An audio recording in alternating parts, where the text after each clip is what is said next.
Maybe a little bit cold where I'm at, but of course we are getting heated up here as we're entering week number 3 for the NECC League of Legends side of things. I'm very, very excited to be here. My name is Orbital. With me is the best minion to ever wander off the Rift. At this point, he really knows where he's going. He just really doesn't want to be on the Rift, considering Opticon's there, considering everyone wants First Bloods. Everyone just wants to get those levels. RMC is here today. RMC, how you doing?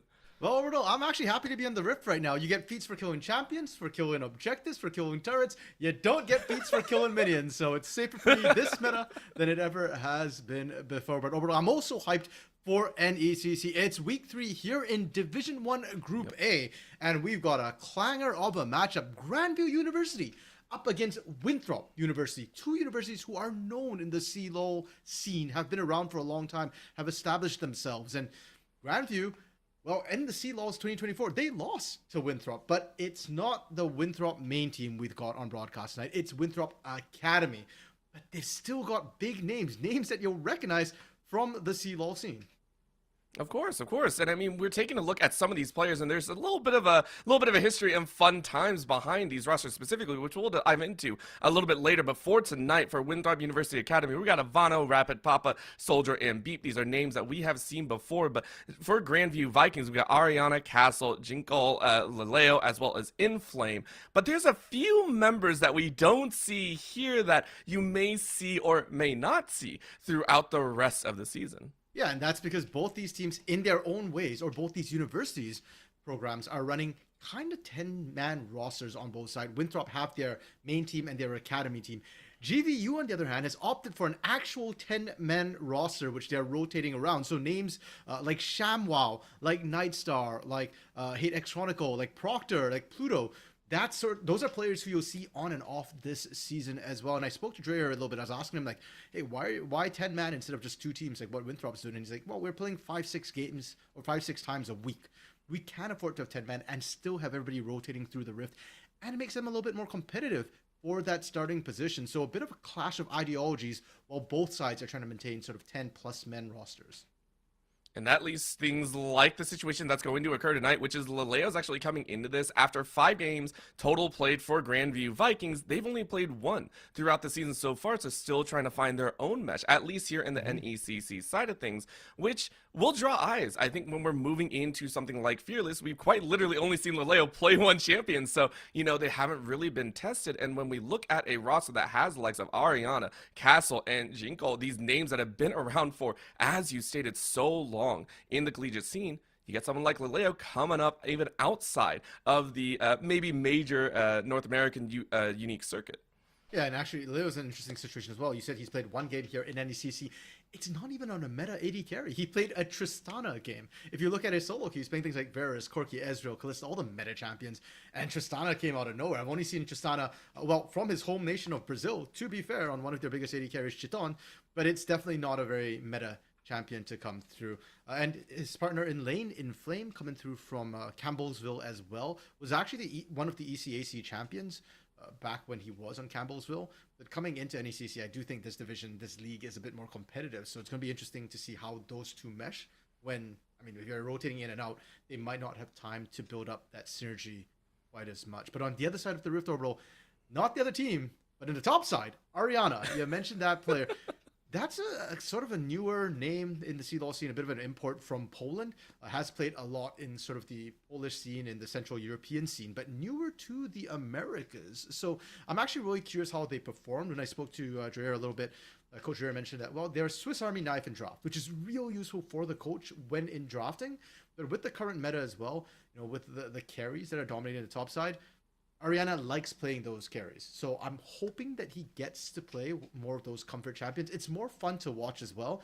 And sure, it's nice to have the option to play a bit more utility, you know, Cassante, Ornn, heck, even maybe the Pocket Warwick. But, you know, it's not as exciting to watch that. And I'd like to see Ariana kind of get a chance to go head-to-head, especially when on the other side, it's Ivano, who used to be a mid laner. I feel like there might be a potential to kind of make use of that role switching that came through for Winthrop Academy. I mean, considering Ariana played, what was it, Varus at one point throughout the earlier season, I mean, we could see some chaotic stuff. We could see some chaotic stuff, especially with Fearless underway. But even diving into that, we have to talk about the fact that in the bot side, we're still seeing tests come out as well. For Winthrop University Academy, they're also running Soldier and Bipu. If you've been watching some of those qualifiers throughout the last couple semesters and, latter half of the year, we've seen their names crop up. Now, granted, maybe they haven't had such a hard staple on a lot of our hearts and minds, but they have some experience and are still hoping to show up here. Yeah, and it's a good younger bot lane to have. I believe both Soldier and Beep are 19 or sophomores for the most part. And then you pair that with the veterancy on the top side, Avano, Rapid, Papa, formerly known as Conveying. Those guys have been in the scene for a while. I mean, when I was talking to Sheldon and Mesmerism, the coach manager of the team, we were talking about how like 4 years ago, 3-4 years ago, Avano, Rapid, Conveying, those are top tier names in the CLOL scene. Like we'd expect those players to be top 4, heck, maybe even finalist contenders within the scene. So having that veterancy paired with that younger bot lane, I like the idea of that. And my eyes are more towards Soldier and Beep to see what can you show me. I know that Mesmerism is very high on this bot lane, says there's a lot of potential. They're growing really, really rapidly. They'll have to grow today because I do feel like that bot side could define how these games go. I mean, considering that so far for the Academy squad, we've actually seen Rapid and Papa really have a star performance throughout the earlier side. You and I were talking about this before. Through their opening series, they've had immaculate performances, even Rapid specifically in that jungle, really being able to kind of just drag the team if it feels like. But I don't want to say drag because everyone on that squad has been able to show up at the right times. Yeah, and it's worth noting as well that even as we come into this, we're talking a lot about both these teams. It's not as if both of them have had perfect runs so far. Winthrop is currently sitting at 2-0, but Grandview dropped their series last week against Terps. So for Grandview, as strong as their ranks are, as strong as this team is, as historied as they are, they do want to be biting back a little bit, making sure they pick up wins when and where they can. And for Winthrop, they won, but it wasn't necessarily 2-0 both the times. I believe back in week 1, up against UCSC Black, things did get a little bit shaky in their series. They did manage to pull out the 2-1, but they too want to be making sure they're improving as they're heading deeper into the season.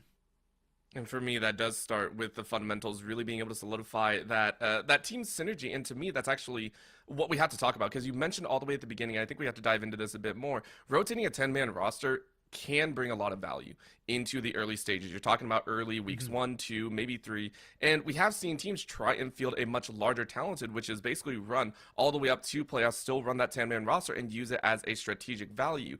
And yet there are points where running a 10-man roster can actually bite you back a lot if your team hasn't built up those specific synergies, because it's not just bot and support. It can be bot, support, and jungle that all need to mesh, and if you're rotating out, things go a little bit sideways. So to me, I want to ask you, because for the side of GBU, they quite literally have run almost fully fledged different rosters for both weeks. Do you want to see a solidification now, or would you still give it at least 3 or 4 weeks? Because week 2, obviously, it tilted a little bit. Yeah, and I mean, 2 weeks, all 10 players on the Rift. Obviously, it's different configurations every single week. As to the synergy, it's early season yet. It's week 3, and sure, you want to be picking up wins where you can. But I do think, of course, building up that synergy, if it has to be on some of these comp games, so be it. I'd rather see them try and find the right combinations early on, when they've got that leeway. And to that note as well, one area we kind of haven't focused on for Grandview's starting roster for tonight is their jungle mid. Because if we talk about synergy, I feel like jungle mid is the other sort of duo that is really, really important to controlling the map, and it's Castle and Jinko. These two players have played together for a while. Castle really aggressive, Jinko a very lane dominant player as well, and when you pair them together, that gives them the freedom to really take over a map. So we talk about the solid top side for Winthrop to allow their bot side to experiment a little bit, to grow a little bit. For Grandview, I'm looking at their mid jungle as the foundation that allows the side lanes to kind of mess around with synergy and see how they fit. Of course, and now we're going to see if those synergies actually come out here in game number 1. Keep in mind, we are in Fearless, so the first game draft does hold, I think, a lot of weight. But currently, there are some champions that red side, at this point, you basically lose either 2 or 3 of your bans pretty much outright if you just don't want to deal with it. I mean, we're looking at the Skarner, we're looking at Mel's if you haven't figured out a real way to deal with it. Granted, some people are saying Mel, you can let go through, especially with some of the changes that I believe has just come through, trying to tune down the damage aspect. But there are going to be ADC bans coming out here. The Varus Flex banned away from GBU's side, and then, of course, you're looking at that Cork, you can't let it through. Yeah, and Winthrop being on the blue side for game 1, that sort of blue side advantage you're talking about, really favoring them a little. Mel going to be the other ban coming through, but from what I've heard, this patch, which is 2025 S1.3, Mel They had to is change the renaming. Like, they had to yeah, change the right. names on it. Like what just happened to the good old, whatever patch, like 15 point whatever.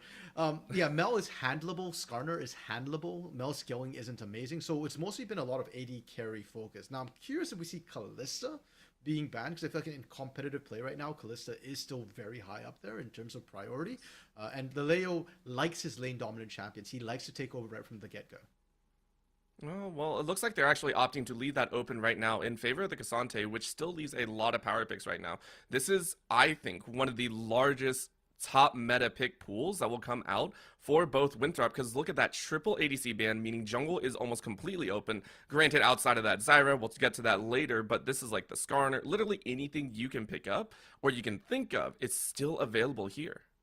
And I think for both these junglers, Castle and Rapid, they're both experienced enough and have a big enough champion pool. Castle, especially, when we first started casting him, he used to play things like more aggressive, like Lee Sin, Graves, Viegos, champions like that. He has expanded since then to the general utility champions, and he's got AP in the pocket. Okay, there you go, utility Iron. So I'm not worried about these junglers whatsoever. If anything, I'm kind of more curious about the bot lane with the 80 Scaries ban and the top lane, where we see the Cassante ban. And Bessa's still pretty strong. And we talk about Ariana's Flex Varus in the top lane. Well, if you want a range pickup, that's the more traditional one. You pick the Jace, who has multiple build paths right now. You can go more lethality. You can go a bit more bruiserish with the Eclipse. Or the tank build is still viable up top.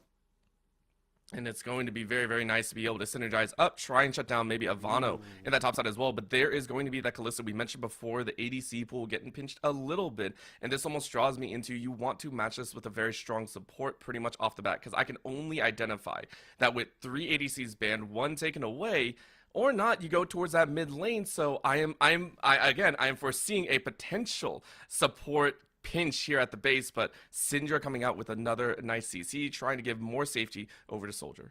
Yeah, Papa going old school with that Syndra. Not a very current meta champion, but something that he has played a lot of in the past. Really strong skillings, really good pick, single target potential. Jinko going with the Akali as an answer. That's a good individual counter to the Syndra. And depending on how the rest of the team plays out, I feel like when you're picking Akali, you want a team that can cause chaos, that can kind of break up the fight a little bit. And you don't really want to be playing front to back, especially into something like a Skarner, who can really mess you up. He doesn't need to necessarily see you to be able to get that impale off.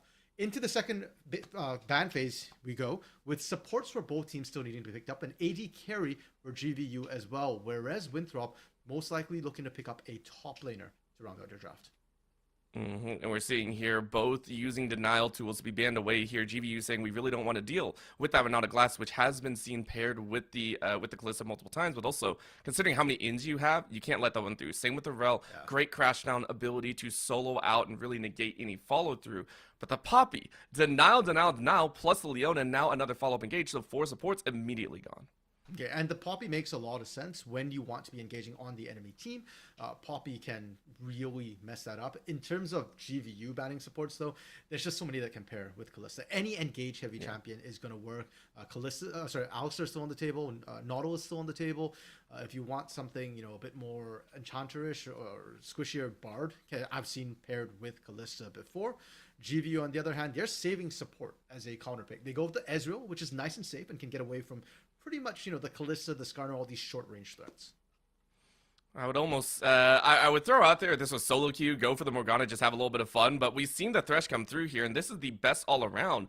And there is no way I have not seen a Nefiri in competitive in forever. Yeah, and the last time I saw a Nefiri, it was in the mid lane. You played it more like an assassin, high burst damage to come through. I'm assuming it's going to be a Syndra mid, and that leaves either Nefiri jungle or top. And the problem I have with Nefiri top lane is if you go tank Jace, it negates a lot of what Nefiri wants to do in that top lane. And with the flexibility that Ariana has, if you're ahead, go damage. If you're behind, go tank, and you're kind of golden either way. You've got ways to disengage. The Braum pickup as well for GVU to round up their draft.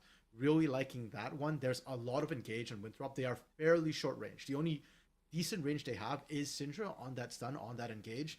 And even with her ultimate, Braum's one of the few champions that can actually deal with that point and click ultimate.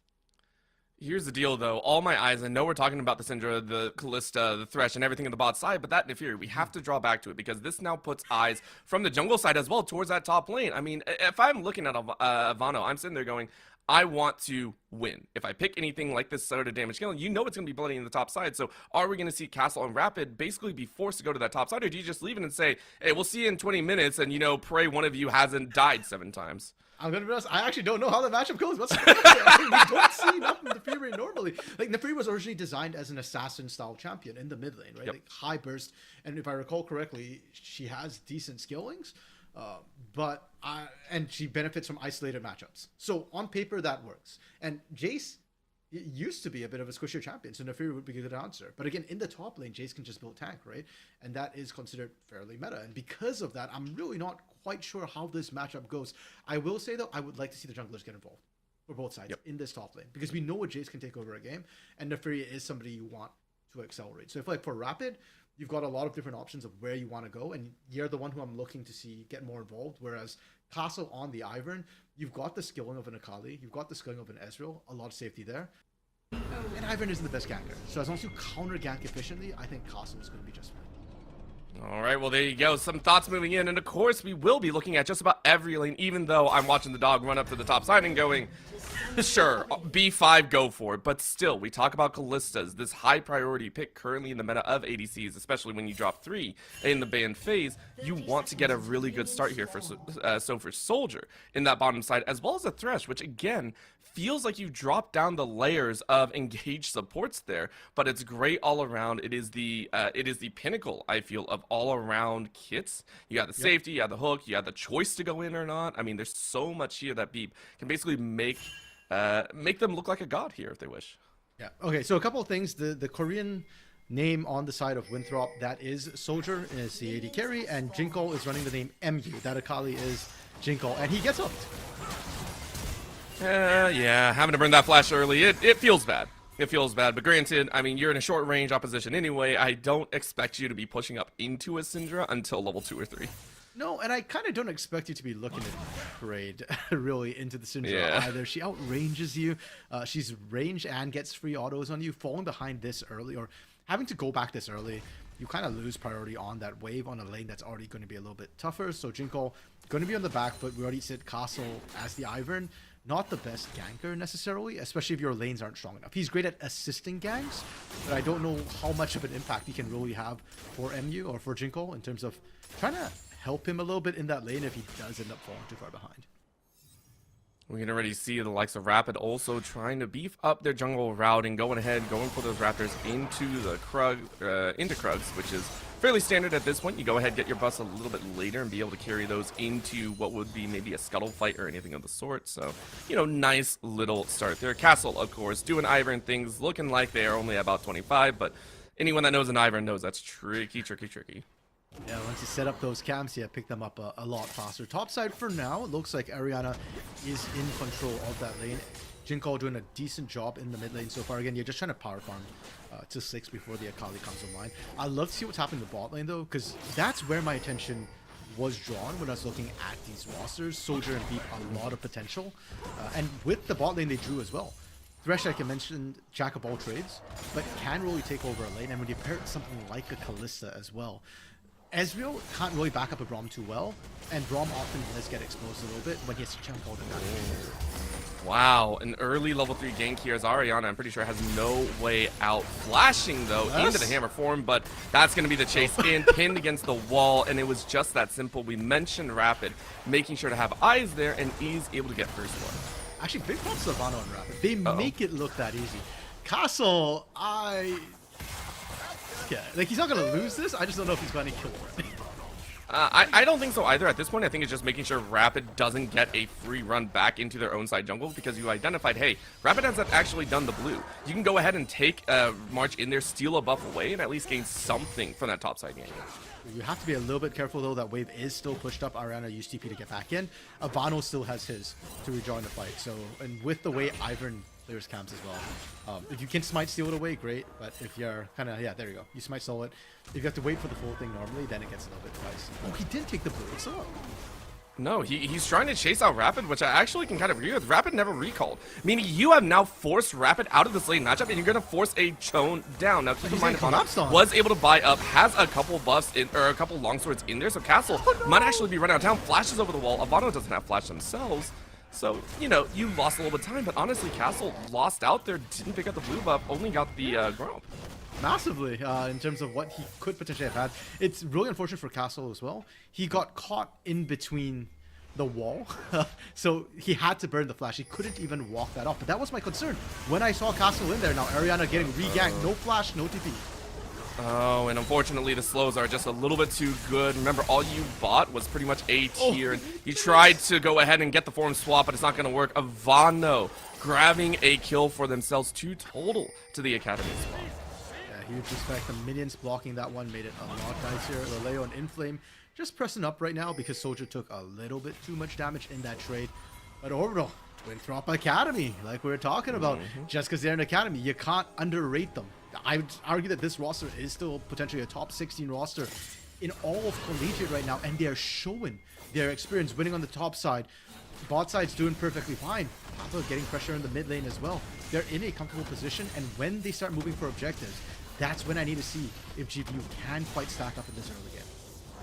Yep, gotta see if they can match up with that pacing right now. Everywhere else outside of top side is keeping fairly even. Ariana, though, having died twice, has been able to secure a small CS lead. The waves have bounced fairly nicely, so you're not down about 300-400. You're only down about, I would say, about 200 in there. So not the worst that it could be, but the levels is really, I'm curious to see how quickly Ivano is going to hit level 6. Yeah, and Ariana has been able to pick up CS consistently, and that's why we don't see that much of a gold gap kind of building up. Likely to be the tank build, I suspect, that we see from Ariana with the Grasp and the Dying in pocket already, stacking up the tier as well. And now with TP's down, if it is a Grubs fight, then they can get involved. But I suspect there's a decent chance we'll just see an objective trade where Winthrop Academy just goes for these early Grubs, and Castle might just go for Dragon in trade. Yeah, you can see the pings going down as well. Of course, it might be a solo Dragon take being made, but the pings already made means Castle's rotating towards that mid lane. And just seeing what else you can do. Are they actually looking to try and challenge here? Instead, it's actually going to be a safe haven over towards those Raptors topside, though. Ariana saying, without your jungler, you aren't going to be able to do too much here. Level 6 by Ariana has been utilized to bring a little bit more oomph to the form change. And Castle, unfortunately, by the time his backup arrives, Rapids managed to get all 3 Void Grubs, and Inflame just going to watch as they leave, get the Scuttle as well. They couldn't get the Dragon without help, and it was really unfortunate that Leo wasn't, I think Leo actually based just as Castle was in the area. I've been soloing a Dragon is possible. It's just that, I mean, minions are going to die of old age before that happens.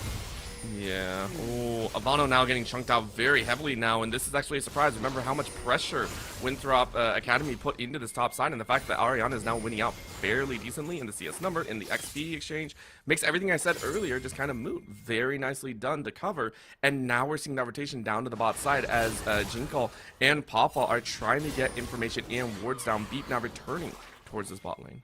And just a reminder, Inferior got picked B5 by Mana. He knew exactly what matchup he was going to be running that one into, and Ariana winning that is massive. Bot side, 80 carry 1v1. Oh, that is going to be a low flash out. The barrier was used as well, so Leleo actually wins out, in my opinion. It has both flash and barrier up, and I don't think Soldier can actually stay here any longer. No, has to go back to base, and that's massive orbital. Kallista's supposed to be one of those early game champions that takes over, that dominates, and Leleo on the Ezreal is the skiller. Uh-oh, Jinkal saw that the Scout of the Week was down, meaning you're going to try, but a flash out means the last auto isn't going to proc, so Papa gets a solo kill. Unleashed power, 0 counterplay. Unfortunately, actually, that's not true. There is counterplay, and that would be Inflame with Unbreakable nearby. But Inflame was not nearby, and Jinkal, overestimating his damage a little bit, does go down. It's still a big threat, though, and give him 5-10 minutes, that might work.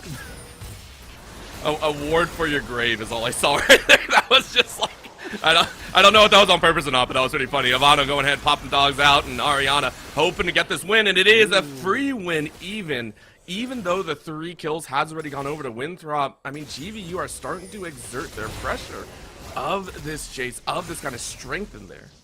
Yeah, and I think the gold has kind of equalized, or actually swung in favor of GVU a little bit, despite the trade of kills in the mid lane and the top lane. So, yeah, this Neferi pick overall, like I said, I'm not familiar with it in the top lane. I know it more as an assassin pick in the mid lane to deal with specifically squishy champions. It has not worked, and I'm worried for Ivano. As the game goes on, who else are you going to be hunting? Ezreal is so mobile, and Jingle gets kind of tanky on a counter. It's going to be a problem right now. Rapid's like, all right, screw top side. We're going to go towards mid lane. Jingle gets a very nice shield coming out of Castle, and we mentioned the fact that Castle has had such a diverse champion roster. We're seeing here, making sure to follow up on where Rapid is, saving out Jingle from dying. Daisy is no joke. Papa's It's brutal. That's Okay, Pop. No! Oh, that's so mean. I still love doing that as a Syndra, though. One of my favorite moments. That's satisfaction right there for Papa, dealing with Daisy, who did so much self damage. Jingle, though, taking another rough trade there, and really hasn't got that much more items. I think Jingle needs to calm down a little bit in that mid lane. The trades have not been favorable, and every time he's forced to recall like that, he's falling further and further behind. Papa gets to shove another wave into turret, and Jingle still doesn't have TP from the last time he used it. And it almost feels like we're going to see that test of the top versus mid seesaw battle. Ivano's down fairly heavily against Ariana, but Papa might be able to expand upon the mid lane matchup, and so that's what we're seeing that shift of. And Ivano, I mean, you're not able to do anything, and actually I would say it's in a worse position than where the mid lane is at right now. You're down currently about 25 CS. You're down, what is it, a full level and a half right now? There is no control on the top side unless Rapid is able to apply rapid pressure with Deep in tow. Yeah, I don't know if Rapid's going to be enough to be able to do that. Inflame as well, now seeing on that top side, they're looking at that second set of gloves and Jingle. Oh, that's mean. Into a scout of the week, into the follow through. There is no out here. And all Jingle wanted to do was ward, man. Should have warded earlier. Ward saved lives. And now True. because of that, Rapid gets to go for these Void Grubs, where GPU should have had prior over it. They've lost control, and I want to highlight too, by the way, the way Rapid pulled off that gank. We're used to Skarner's looking for the closest wall to get the stun off. Props to Rapid for not going for the wall. He actually dragged Ginkgo away from the wall to make sure he could ensure it can flip to safety. Very heads up, very thinking play, not just instinctive habits.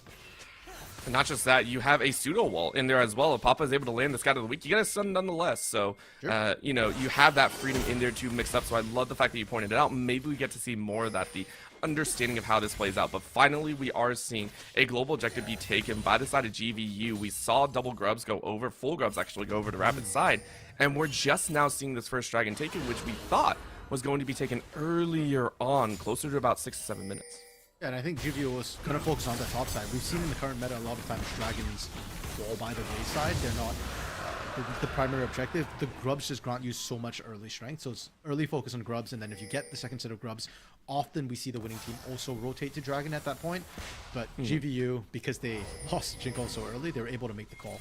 Oh, Daisy doesn't stop the recall. There we go. Well, okay, no. Daisy wasn't told to go stop the recall. Originally was just trying to scare Papa off, and then Castle's like, oh, you're not phased by this? Bet. And I think Daisy's still alive. Or, I'm not sure. Yeah, Daisy recalled over. You're safe, I think. Okay, yeah. I'm not sure if it snapped back or Daisy actually dropped, but I love that Castle's being an absolute menace right now. Now, unfortunately for Castle, he's not been able to get any assists or kills.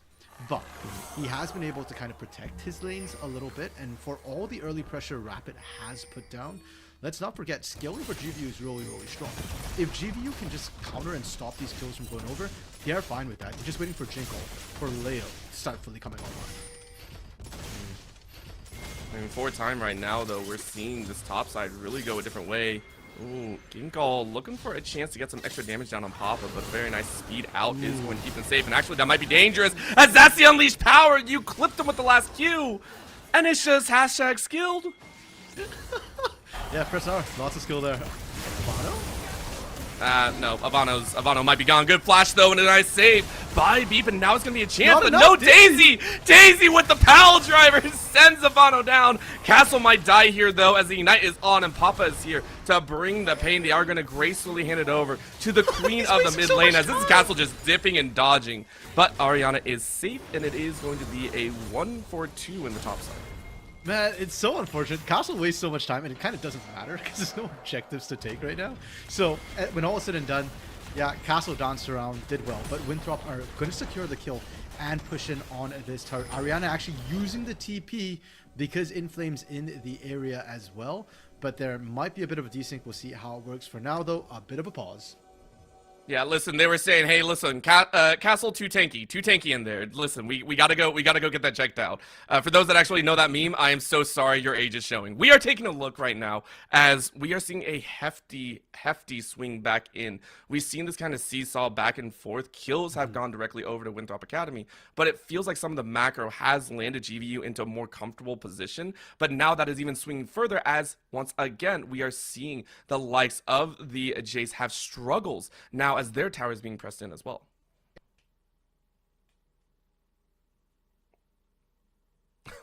Oh, am I muted? Oh, there we go. My sound. RMC forgot his mic on the Rift. Yeah, apparently they paused my mic as well.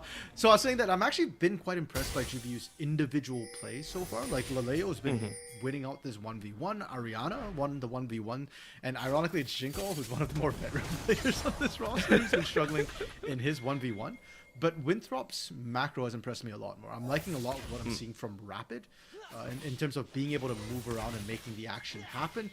Beep is starting to leave lane as well and make things happen a bit more. And Papa, his experience is showing the mid lane for sure. He's winning that 1v1. And we said if there is a scaling champion on the side of Winthrop who can maybe have that impact, it is going to be this guy. Why is it every time we're looking at the top side, Ariana is pushing tower? There is no shift whatsoever in that match. And honestly, you'll pay your life for first tower. You're not going to get a pickup kill either. So Winthrop rightfully punished this aggressive tower take, which has landed a feat over to GVU. Yeah, which kind of massive. So it's 1 feat apiece so far, and it looks like the objective feat is the only one left on the table. Now, although sure, you did take down Ariana with the good gank from Rapid, but it comes at a high price because while you're making that play top side, GVU is able to push in on the bot side, and this is where the sort of 1v1 power came in. Ariana gets the top lane, 1v1. Laleo sets up the bot lane, 1v1, and it's now an easy pickup. And once this happens, the 1v1s are probably not going to be quite the same way anymore. I expect to see a lot more map movements and a lot less solo plays. Well, right now it is not going to be that solo play as King Gall is like, please, come on. All I want to do is get my wave and back away. You've punished me 3 times so far. I don't need another death on my head. However, with this upcoming Herald, this is going to be the big test, I think, because, again, it's going to be all important, which is why we're seeing that shift. Once again, Inflame is like, hey, I'm perfectly fine. We're going to rotate Laleo into that mid lane, and it's going to see that dance of objective kind of tracing for the entire game. Making sure that the TPs are the furthest way. Beep. That's build up. I mean, that's, yeah, easy pickup there. But, of course, it's down for the upcoming Herald fight, so honestly, I consider that a win for GVU's side.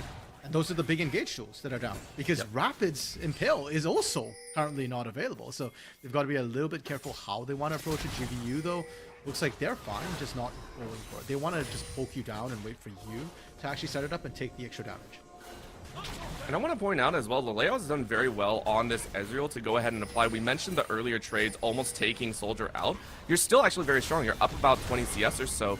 But you kept it to a 0-0-0, so we are waiting for that power spike to come out here. However, right now it does feel like it is going to be a setup here. Very nice job by Winthrop to go ahead and claim those seats. They will get the upgraded boots as well, and that might be the shift here. But Daisy is out right now, so the ensuing fight will be carefully disengaged on both sides.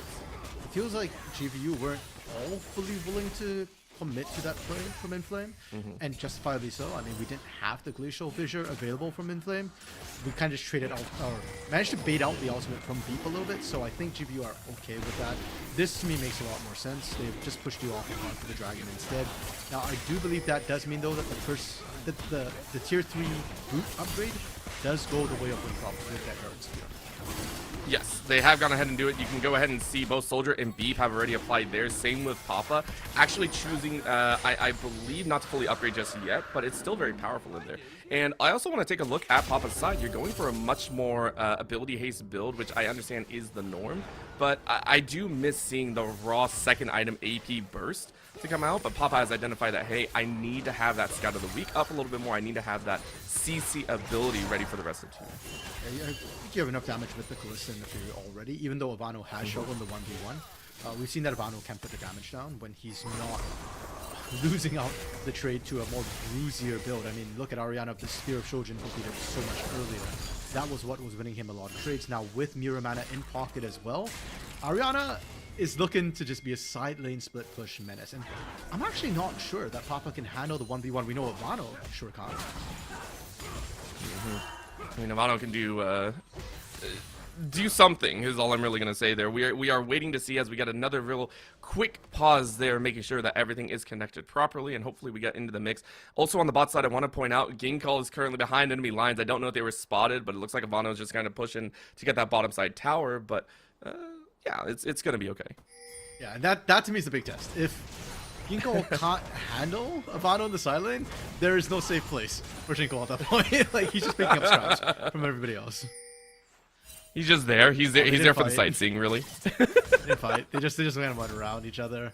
Ivano. Oh wait, they meet now. Oh! They meet and no, both are like, hey Todd, hi Phil. All right, bye.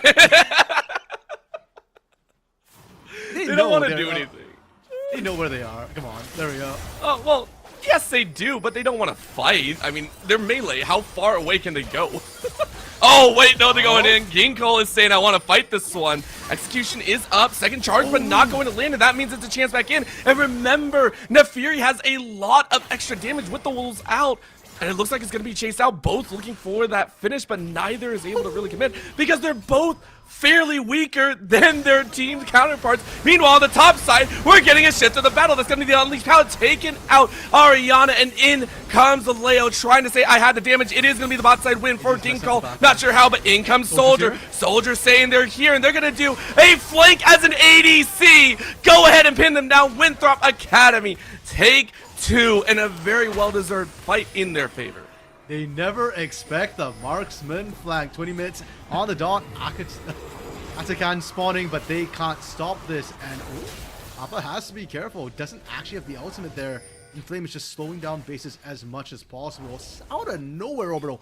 Winthrop picking up another 2 kills and eking out a small lead for themselves. Oh yes, as right now we are seeing a little bit of pace of play shift. I mean, Winthrop is starting to kind of force the issue, and we mentioned their macro capabilities, and we're seeing it really space out even more whenever they do meet in a head-to-head. I want to point out Papa is still 5-0-1, immediately going for that magic pen. When we see, what, a single lick of magic resist out for Inflame, just going straight for that damage receptor and saying we need to get those items stacked as quickly as possible, considering I'm moving for the rest of the team as fast as possible. And Papa almost has the Dark Seal fully stacked. At this point, I wouldn't even be surprised if Papa opts for the Magi Soul Stealer. He's been doing a fantastic job making sure he's never at risk of getting caught. Oh, what a hook once again. Leo, who we said has some power behind, needs to have some safety. Very nice redemption to come in from Castle, but we're seeing right now Beep just fish 4 damage as it's 5 strong here into the mid lane. That's the strength of hook champions. Sure, Thresh might not be meta right now, but he certainly does a lot of work. We're seeing Grubbageddon as well from those 6 grubs just pushing in. GBU had to just walk away from that turret. Watch it fall as Winthrop brute forced it in orbital. I want to see that happen again. There's another outer turret. If Winthrop can do that mid, they can do that bot. This is going to be yeah, they're just going to have fun kind of rotating around, I think, the entirety of this map and just taking whatever they can. Honestly, again, though, I am still very, very curious. We did see a Ginkle go ahead and take the victory down on the bot side, and I'm curious how that kind of ended, whether it was Ivano just kind of limit testing, seeing what they could get away with, considering they do have now an item up, as they opted to complete the items over Ginkle, who went for the boots instead, plus the Dark Seal, going for that Rabadon's basically off rip now on second item. Yeah, and I suspect the Ivano Ginkle matchup will largely just be, can Ginkle burst you down? Okay, another micro pause coming through. I was like, shall we just decide to stop walking? Yeah, Winthrop, I think, timed out and just dropped Shelly wherever they could, because I don't see Shelly making it to that inner turret in the top lane. I get, you know, one can hope. One can hope. As we go ahead and dip right back, this is a little bit further back. There we go. Now we go ahead and see it. Let's see. Whoop. Yep, drop it down and Let's see how far it goes. Waddle, waddle, waddle, waddle, waddle. Does Ariana just let it go through for the memes? Surely not. Like, Ariana's right there, and there's nobody to escort Shelly in. Folks, you gotta escort the ladies where they need to go. You know, it's not safe leaving her walking alone in the middle of nowhere like this. You never know when a random Jace might just accost her and stop her from getting to her objectives. Now we're giving etiquette lessons on the League of Legends Rift here. That's what we're at right now. That is going to be one of the major objectives, though, taken away and not being able to really be utilized in a full capacity. It's something that we always like to talk about when you actually put enough resources into getting that objective. Now, granted, it feels more like it was just taken off the rift. I can talk. Taken off the rift for Winthrop Academy. They were just like, hey, let's go ahead and grab it. We already had power on that top side. But other than that, it's been stable. My eyes are still on that dragon coming up in 30 seconds, as again, this is Infernal Soul that we're playing for. And if anything, since you've already dropped Shelly top side, I feel like you should be taking advantage of this to overload the bot side with numbers. It's kind of not happening, and because of that, Castle and Inflame are not being punished for kind of hugging this top side right now. Like, it's completely free for them, and they were actually looking for a bot. Oh, well, right now we're seeing a little bit of a difference as the Shuriken is going to miss. But on the top side, we saw a little bit of a collision as Castle, as well as Inflame, really made sure that Abano is going to have freedom. And now it's a two-piece punch. As first you hit the face, second you hit the body, and all of a sudden you're almost down in the ring. Ginkle doesn't really have an out as you don't have the ult either, so it's a quick scout of the week. And now you can go straight to Dragon. Yeah, and on the other side, GBU is trying to answer with Asakan on the top side. Keep in mind, if Winthrop get this dragon, it'll be their first dragon of the game. So GBU are perfectly fine with that. You're going to go for the Asakan instead, Voracious Asakan, the extra GA. And that's when GBU, I think, really needs to start playing aggressive. Because so far this game, it's been Winthrop making moves. And I want to see GBU start making some moves. That was close. Yeah, that was what, like half a second off, I think? And that was blind, too. There's no ward in there. Yeah. Laleo just did that off of, like, sheer vibes. The vibe check? Okay, no. But for real, though, I do agree, Winthrop, the first dragon, they just wanted to get it covered and make sure GBU don't have it as well, but now we got to play with the GA value. Ariana, Castle, Ginkal, Laleo, Inflame now all have an extra life of freedom if they wish to try and go for one of those more chaotic or over-aggressive kills to create space. Keep in mind, even with that sort of temporary GA from Asakan, if you die, you still do give gold over. So you don't want to be just fighting for the sake of fighting. But I would like to see them be a bit more proactive. Because so far this game, again, we've not seen them really get the upper hand on any of these plays. And that's not like what we're used to seeing from GBU. Castle especially is such an aggressive jungler. Sure, the Ivern does restrict what sort of plays he can make. And maybe he was also waiting for the Akali and the Ezreal to come online. But Jiggle should almost be there. Well, Rapid is actually the one to chase, as right now we're getting a two-piece fight. You can see Castle running interference with Daisy, who is going to expire over there in the mid-jungle territory. So Inflame and Ariana aren't able to really fall through. Instead, the mid lane is going to fall down. Tower is gone, which feels kind of good. Now you have all the outers down, matching the likes of Winthrop Academy. And Ariana, with the 2-level lead over Ivano, was able to dissuade Rapid from getting in there. Are they actually going to commit to this? I don't think so. Honestly, Inflame, though, has no choices. Now you're dragged in, you lose that life. Scout of the week, caught Laleo, and now Rapid is able to follow through. Very nice CC chain. Nice little route there to keep Rapid a little bit further away, but losing out on Inflame there feels kind of bad. Yeah, and they didn't get anything for it. They didn't get a turret. They didn't get jungle camps away. Inflame just, I think, overcommitted a little bit when both teams were stepping up for that, and GVU has to be aware. If you're going to use that Asakan GA, you've got to full send it, because you are behind in gold right now. And more importantly, Jinkle just completed death cap. When that fight started, he was still sitting on 2 needlessly large rods. He hadn't hit his power spike yet. And now that you've hit it, you're hoping to try and get some sort of value. Currently, Baron is available to take, and that could be a really nice little nameplate to play for. You can see the wards now covering a little bit on either side. You can see Rapid trying to clear them out, but there's a ward inside of the pit, pink ward behind for the side of GVU. On the side of Winthrop Academy, though, I mean, they're going to be testing the limits. You can see the top side of the map is covered in the tri-brush, but other than that, it's fairly sparse. Granted, you have a good idea where GVU is. I mean, the Vikings aren't exactly trying to, you know, go behind in enemy territories just yet. Oh no. Got slowed, has to flash, and it's going to be another stone to the back. Okay, you're safe. Yeah, but that's a critical flash being taken out. Let's talk a little bit about these AD carries. Because if you look at the AD carries right now, Soldier 0-0-1. Lowest kill penetration on his team. Laleo 0-0-0. These AD carries have been farming up a storm, but I feel like they need to get into the action a little bit. There's a lot of strength on these champions right now. Leo just using the True Shot Barrage to try and in out this way. I gotta agree. I mean, we're giving them a lot of points and pressure, but honestly, we are seeing in the 1v1 aspect, Laleo really able to land those mystic shots and really get the damage down, which is why we're seeing the collapse in. So this might be the first assist for Laleo. If you can, quick rapid damage over the wall, and you do. Now a re-engagement coming out of Ivano, but that's not gonna do anything. As Jinko says, I got my power spike. You're gonna go ahead, shuriken over the wall once again. Ivano trying to run away, but Papa trying to hide, but not under the tower because you can't go. Rapid running interference as the tank, but Papa is taken low, and there ain't no way as Laleo gets all the shields in the world. It is a 3-0 battle for the Vikings as they win their first team fight. Papa might be strong, but down in Brazil, the chunkla comes from Mama, and unfortunately, Laleo ain't scared, so he's willing to take that one, win out that fight. And we were just talking about it. Get your AD carry into the fight. Get this Ezreal who's been farming all game long in. And Ariana, of all people, was able to find the perfect frag angle. Not even off a TP, by the way. Ariana walked that one in. And with that win, GVU, they're in the lead. They're getting Baron, and they're looking to take control of this game. Honestly, you can rotate this into another fight, maybe even into Dragon afterwards, but that's going to be a two-man impale right now as Inflame and Ariana are trying to run interference and Flame. Taking a little bit low, but as a Braum, you're okay with that one. TP coming in here. That's going to be Jingle to try and flank in. Baron is very, very low. Smite it away by Rapid! You call that one out perfectly! And Winthrop Academy say fly, fly away as we take your objective. No shot. Laleo doesn't even get to base the safety. Ivano looking to clean house.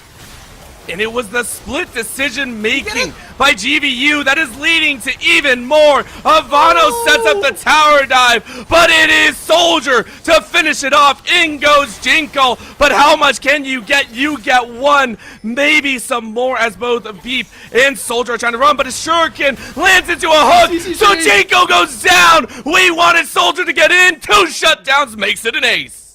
Yes, Soldier heard us talking up Laleo and said, I want a piece of the action. And Orbital, the steal from Rapid means they've got Baron buff on an aced team. They get to push in for free. Castle with the respawn in flame in 5 seconds. They're not pushing in. There's no carries, but okay. I guess the respawns were enough for GVU and the game goes on. But Winthrop, from what was a frankly horrific position, able to claw their way back into the lead, making sure they don't slip up, don't give GVU a way back in.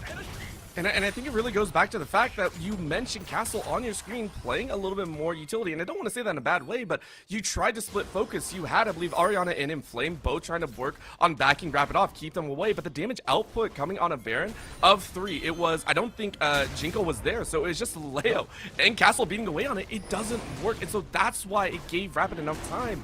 And maybe that's why they felt so comfortable still going at it, even though it looked like they were on the back foot. They did a pirouette, and we're like, yo, we're in ballet. What you mean? Off balance. Not only that, they got the Baron, they got a couple towers, and now they steal away the Dragon to go ahead and tie things up at a 2-2 stance on that objective. Again, only second Drake, so no soul risk just yet, but these are Infernos that are stacking in favor of Winthrop right now. If you can get all 4 plus the soul, it will be absolutely massive. Still ticking as they push it. Ezreal split push for the win? I'm not sure about this one, quite honestly.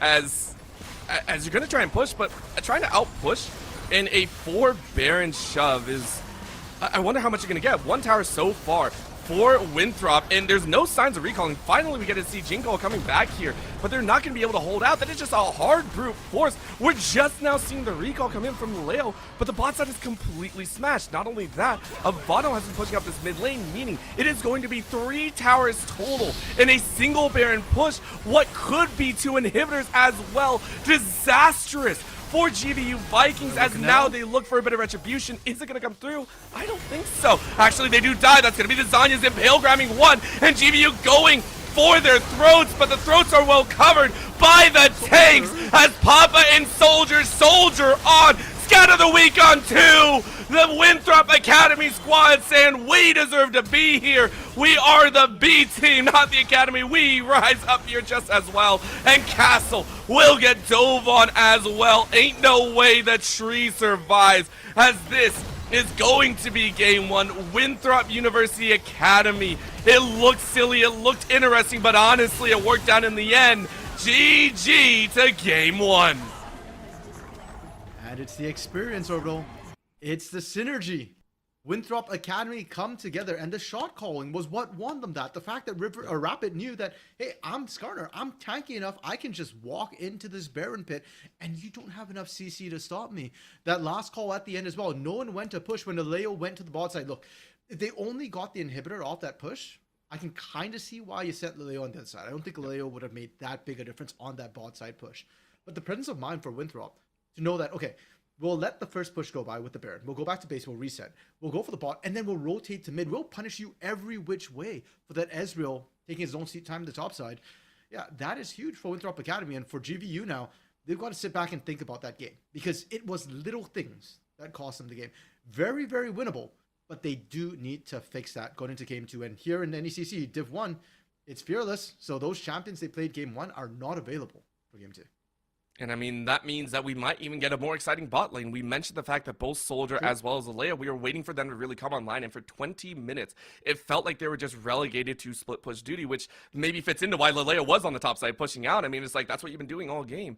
And we want to see a little bit more. These two bot lanes have yet to really shine in their macro or micro mechanics, and I want to see more out of them personally. Granted, everyone is going to step up here in game number 2. I am sure as this battle of some of the giants, or at least some of the veterans inside of the CLOL scene, are going to continue onward. NECC Games has more in the bank, so don't go anywhere. We'll be right back.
Welcome back, everyone. As game number one turned out a little bit differently than we expected, but the result was the same. Winthrop University Academy coming out saying we are a squad that deserve to be in the top 16, and they played like it here. Macro looked fairly solid, even though it was a barren steal. It still looked like they planned it from ways on out because Rapid felt like they were controlling everything all the way back from like minute 2. Yeah, and as far ahead as Papa was in lane, Rapid was constantly applying pressure everywhere on the map. Like Ivano was struggling in the Nefiri Jace matchup, and it could have been just as bad as Jinko was having it in the Akali Syndra matchup. But because Rapid was able to camp that top side quite a bit, yeah, sure, Ivano still fell behind, but it was very largely mitigated. And later on in the game, when Papa was fed, when Rapid was able to kind of get in there tanky enough, he was able to kind of keep them in and keep making those proactive moves. And it felt like as long as GVU wasn't proactive about stuff, Winthrop could just keep taking shot after shot. If they miss, it's fine. They're not being punished for it, and they just go again once they're reloaded. And I think that also leans into the fact that the rotations couldn't happen because the likes of Papa was sitting in there, the stalwart dad with the king, just like, no one get close to my house. You aren't going to step over this territory cross line. I mean, that was multiple kills. And granted, it started all the way back at minute, 1 to 125.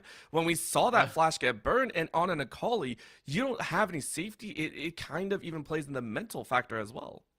Yeah, and props to GVU as a whole. I mean, Jinko did struggle a lot in there. I think Papa was able to use that early lead and just really punish the Akali repeatedly. And every time Jinko kind of made a mistake, thought he had the damage, didn't, okay, then they get punished for it. But GVU was playing around that, and they were holding on really well. I actually thought when they went for the Baron, they were in a really good position. And if not for Rapid just walking in there, smiting that, and then punishing them after, this game could have gone very differently. So for GVU, it's just tiny, tiny little things here and there. The two biggest takeaways, though, was one, Jinko needs to not make those sort of mistakes, and they're uncharacteristic for him.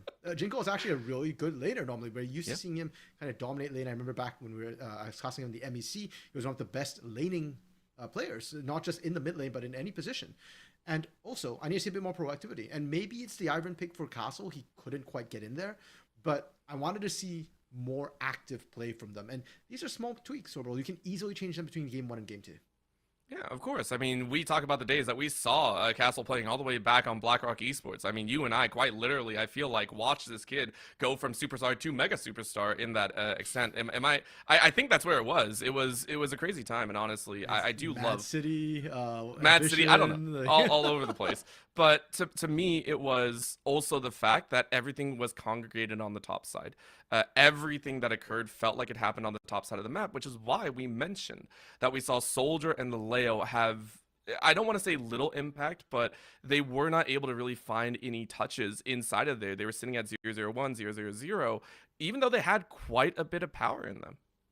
Yeah, and we saw that once they actually got involved in the fights definitely went very, very differently, right? Yep. The one big fight that GVU won was the one where Leo was actually able to bring that strength that his Ezreal had into the team fights. And likewise for Winthrop Academy, their big winning fight was when Soldier was actually able to get in there, get some of those rends, the slows down, as well as, being able to reposition with the ultimate, get the re-engage, get some CC down to boot. So I'd love to see the AD carries get a little bit more into it.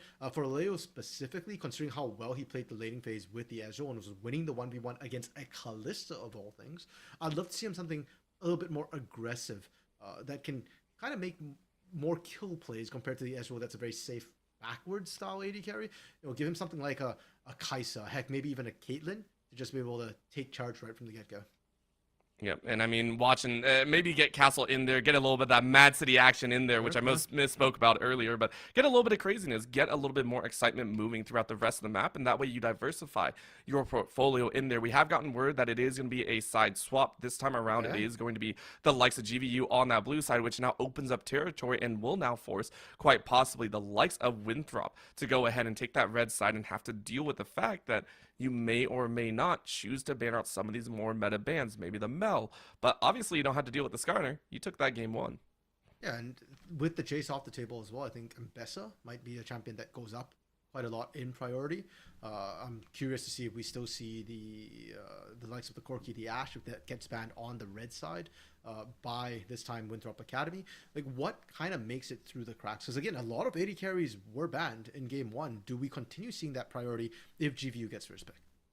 I would be surprised to say the least if we do see a triple ADC ban. I think that I don't know. Even though the ADCs fell to what was it B2 as well as R4, it was I don't see the value of banning triple ADC unless you just really don't want to see ADCs in the game. Granted, even if you do triple ban, we could see an APC down there as well. I think we've seen Ziggs, piloted Sure. still in some of those moments. So it's not like you're outshining in that capacity. I think it's just it's going to be silly if we do see it again. I mean, listen, in Fearless, you can do anything you want, which is quite literally just make someone not enjoy the game anymore. And a lot of times we do see the same old bans being used game after game after game True. because they are strong champions being removed from the table. It's always when the team swaps sides that things get a little bit more interesting because of what gets prioritized between these two teams, and Blue Side always having the advantage of that sort of prio first pick. And in game one, a reminder, the first pick was that Skarner, which did have so much impact for Rapid. And when I think of Rapid, I don't usually think of necessarily the tankier champions. I remember his like Wukong, his Viego, champions like that. So with the Skarner off the table, I don't know if we're going to see the likes of necessarily Sejuani coming for him, things like Maokai. Like he can play them, but they're not necessarily champions I think that Rapid has had his highlight reel moments on.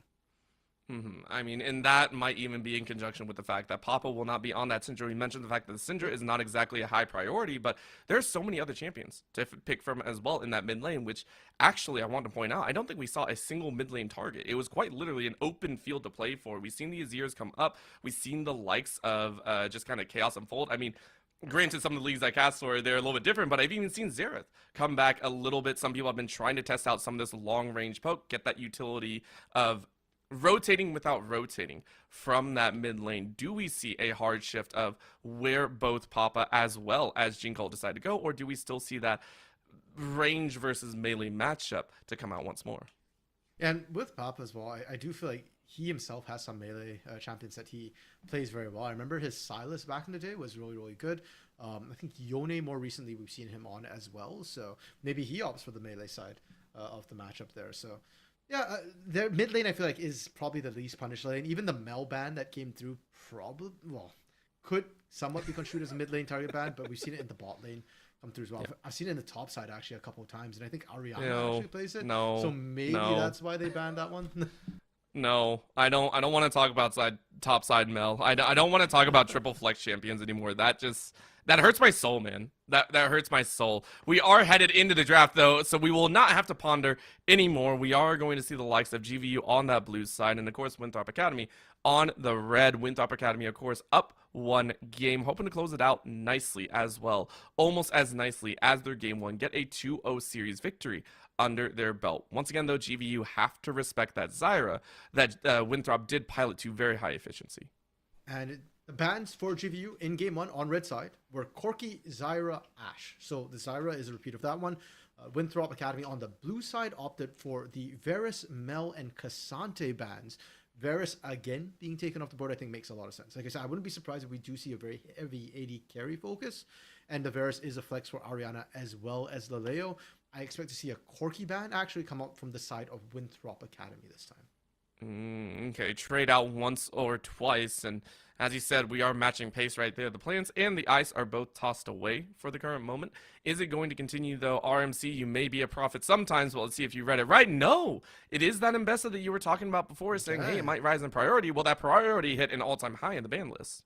And I feel like for GVU right now, they can ban whatever they want. I don't want to see an AD carry ban or a Cassante ban, because now you can first pick Cassante with Mbessa off the table and Jace off the table. There we go. Okay, Wukong being the focus there. It was a champion we talked about, for Rapid, a champion that I tend to identify with him in terms of being able to engage. And we saw what he did on the Skarner already. I feel like the Wukong would be even more deadly, especially in a lot of those objective situations.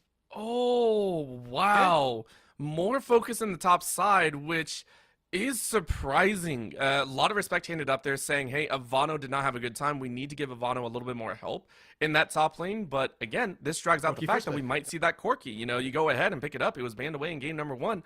Might as well. Yeah, and I really like that. It's also a big deny away from Soldier, who plays a ton of Corki in solo queue. The kind of meta counter to Corki right now was the Ezreal, But that's been taken away. So unless you want to go with something like a Caitlyn that can try and punish the range of the Corki in lane, and then later on it gets a little bit dicey. I don't know how practiced Soldier is necessarily at the Caitlyn. It's not something he's been playing a lot of in solo queue.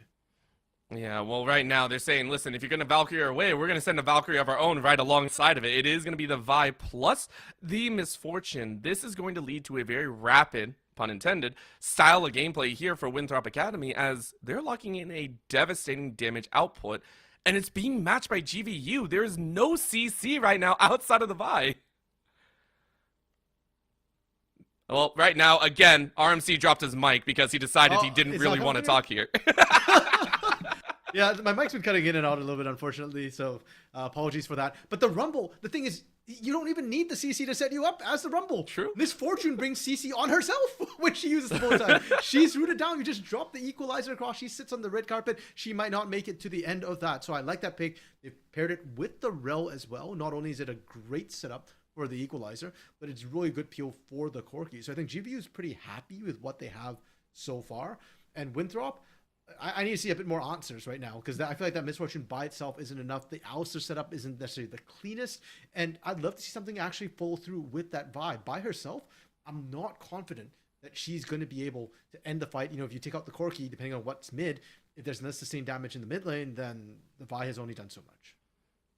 I would agree, and that's why we're seeing these bans shift. You can already see, hey, we don't want to reflect anything any other direction, honestly. A reflected bullet time is only like 3 waves, so it's not that bad of a deal, but it's still a dangerous champion out there. Ari, a lot of mobility being taken away. You just mentioned, RMC, now that your mic is back in your hand, that you do need another follow-through on the Vi, which the Ari has tended to be that secondary battery. We mentioned how strong Rapid and Papa have been together. You give him this type of style, this 2-man battery, it becomes a menace on the field, but the paranoia plus the shockwave both taken away. So they are looking at team fights or engagement team fight action on both ends.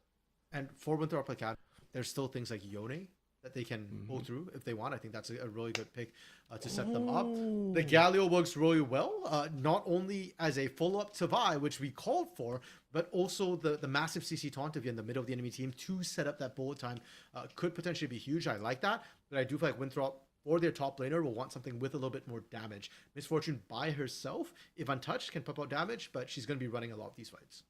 And the fact that the Galio, this is actually, Jingle actually likes to play this a little bit as well. We know Jingle has a good Galio in pocket, but now we're seeing that safety come out here, and then a rapid shift into DPS. So you have the safety in that in that Xayah, and then now hefty favor into Castle. This is one of his, I think, very fun champions to watch when he gets rolling in this stance. But the Hui, we forgot about the Hui in there. This is, I don't know where anyone's going. So yeah, it's Galio top lane to deal with the Rumble. That is something that we've been seeing a lot of, because he is a magic resistant tank. He often actually has a winning lane into the Rumble. He won't quite have as much side lane access as he does in the mid lane, but the matchup itself is perfectly fine. Unfortunately, that does mean Jinkle is going to be in a bit of a tough position, because once again, he's going to be exposed to the jungle, because the Xayah pick was great in terms of a counter to Vi. If you go on the Xayah, she just goes into the Featherstorm, your ult is kind of wasted, and now you're up a creek with no paddle. And with the Featherstorm as well, it's really hard for your team to reinforce you. But for the Corki, he has none of that. And unfortunately for Jinkle, even if you play this lane right, between the Hui's burst damage and Vi's just point and click CC, there's not really much you can do. And Viego as a champion is good for Castle, but he can't save you either. At most, he can get revenge for you, but he's not going to be able to keep you alive. I mean, listen, for Castle, I fully expect them to say, listen, I am okay with the sacrifice you are about to make to my bank account right there. Listen, you know, go ahead, die for the cause there. We'll send it. But on the bottom lane now, we do see another shift here. This is the Talia and the Rel, which honestly to me, I love the fact that Inflame is here. On the Rel, I really do like seeing a Rel in general. I do like the crash down effects, but these are two very hefty engagement supports here. I expect the Rones to be even heftier than they were in game number 1. Will the ADCs follow is my question, because again, Leleo's on this like, I want to stay safe, I don't want to deal with the Vi, I don't want to deal with anyone. Well, Leleo, when you're playing the Xayah, it's not necessarily about following up with the engages. It's more just you stand there, you pump out the damage, and you're safe from any sort of counter engage or engage into your team. You're very self-reliant, you don't have to trust your team. So if anything, I'm almost expecting Leleo to be the one stepping up aggressively like he did with the Ezreal last game. As for Soldier, Soldier has to follow up on the Alistar because again, if you're using the bullet time, you want setup from the team. And since you're in the bot lane right now and Galio's all the way in the top lane, Galio can't use the hero's entrance to back you up bot lane very frequently. You're relying more heavily on the Alistar to kind of just help you make those sort of plays happen in the bot lane. So a test a bit of synergy between Beep and Soldier. We didn't get to see too much of the synergy between the bot lanes for the most part in game one, since the supports were roaming so much. Maybe this game they don't roam as heavily and more plays happen in the bot lane instead. Get Castle down there, get Rapid down there, and say Rapid change of pace. You know, maybe bring a little bit of a Castle swap if you got a Rook in there or anything of the sort. But Ariana and Ivano, now we get to test this top side because Ivano did not have fun. Let's talk about it, because early game, a little bit of a rough time, got a lot of help from Rapid, but this time you are pretty much on that tank duty. You mentioned before the Galio being swapped in there, kind of at that moment of we got a tank in. Let's see if it pans out for them though. As again, Winthrop Academy saying we want to take this victory as soon as possible. We want to get a good victory under our belt as well. We are into game 2 right now. GVU on the blue side, Winthrop over there on the red. Yeah, and last game, sure, the Nefiri was a counter pick on Ivano's paper. I guess I didn't really think it was going to be that good into the Jace. But this time, I do think the Galio is a really good counter pick into the Rumble. We've seen the matchup go multiple times, so hopefully Ivano has a better time of it. And again, just a reminder, Ivano used to be the mid laner for Winthrop a couple of years ago. So these champions like Nefiri, like Galio, they are mid lane champions. I think the harder part for him is probably guessing or getting used to the longer lane in that top lane, but he should be more comfortable with these champions in terms of knowing how to play them, knowing how the trades work out. But for right now, quick little tap as the wards go down, and once again, Castle gets a lot of information saying, okay, who is going where? Winthrop Academy going to be identified, and you can already see the pings going down like, do we really want to give a lot of information right now? Do we want to give that all over? Of course, for them, they dropped a word over there on the Raptors, which is standard, so just about everyone will know where everyone is in about 30 seconds.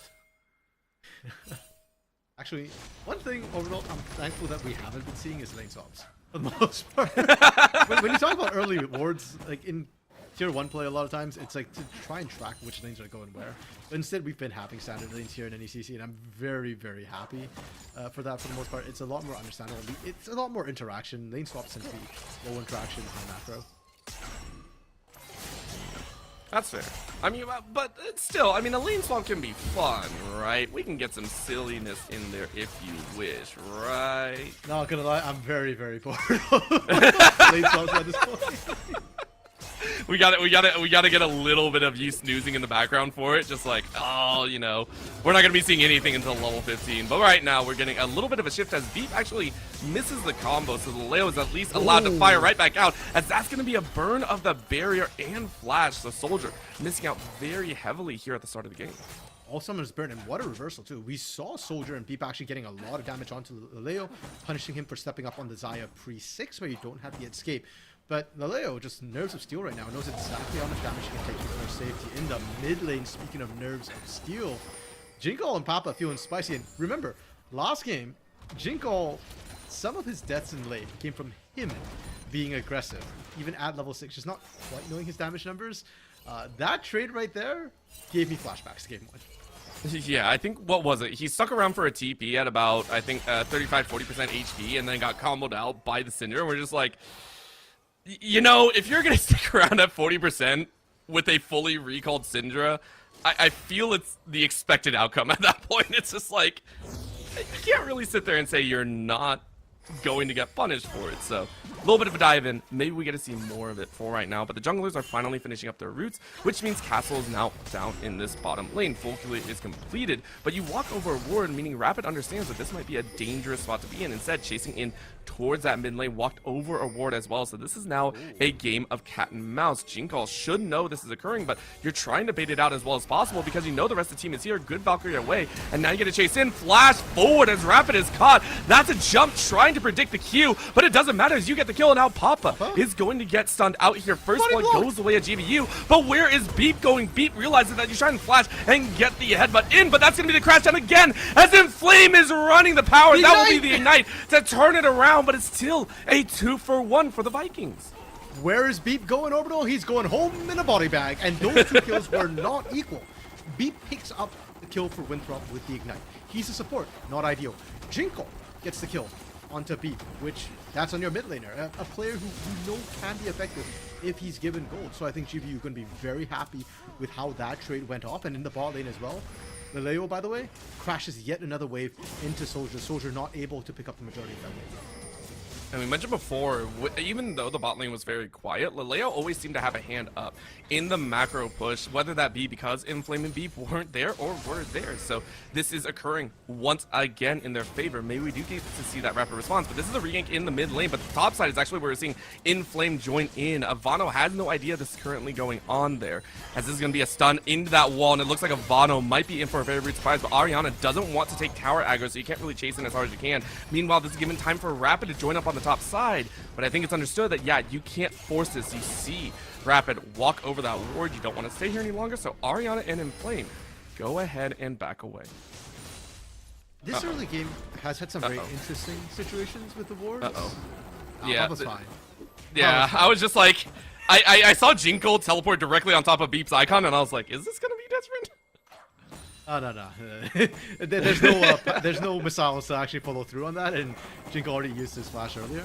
But I want to talk about warding a little bit, because the fact that Rapid actually died earlier, he shouldn't have. They had wards. They saw Castle on the bot side. They saw Castle loop around.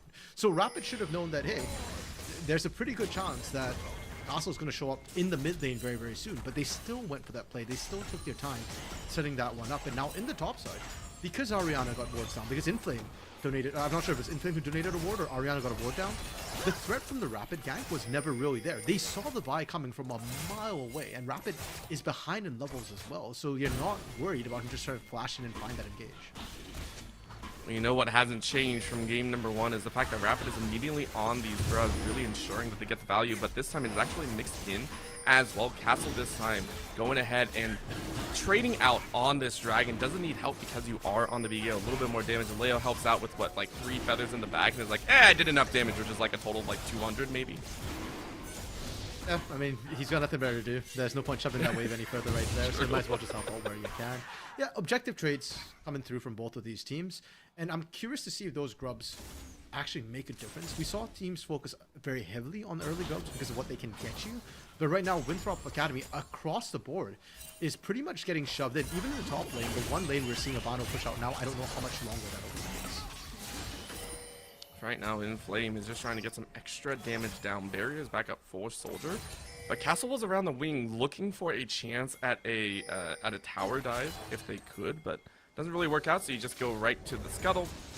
No real worries there. Ariana though, watching as Ivano tries to dash out from the bushes, but honestly, not enough MR just yet. So Ariana feeling okay, dancing inside this wave, getting some extra damage down on the Galio. And that's why I said that the push out from Ivano was actually kind of fake. You can see Ariana's happy to kind of control the wave at that point, and is willing to and able to push out anytime he so wishes to.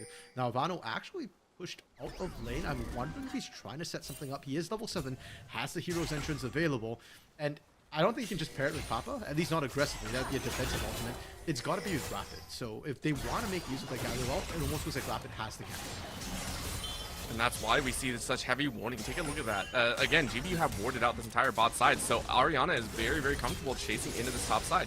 You know exactly what's going to go down. There is no flash for Ivano, and that's a cutoff right there. Very nicely done. Ariana hoping to get some more damage down, and it looks like you are going to be able to burn through. One more auto attack, and a final pierce, or an auto attack takes it, as that's just a straight up 1v1.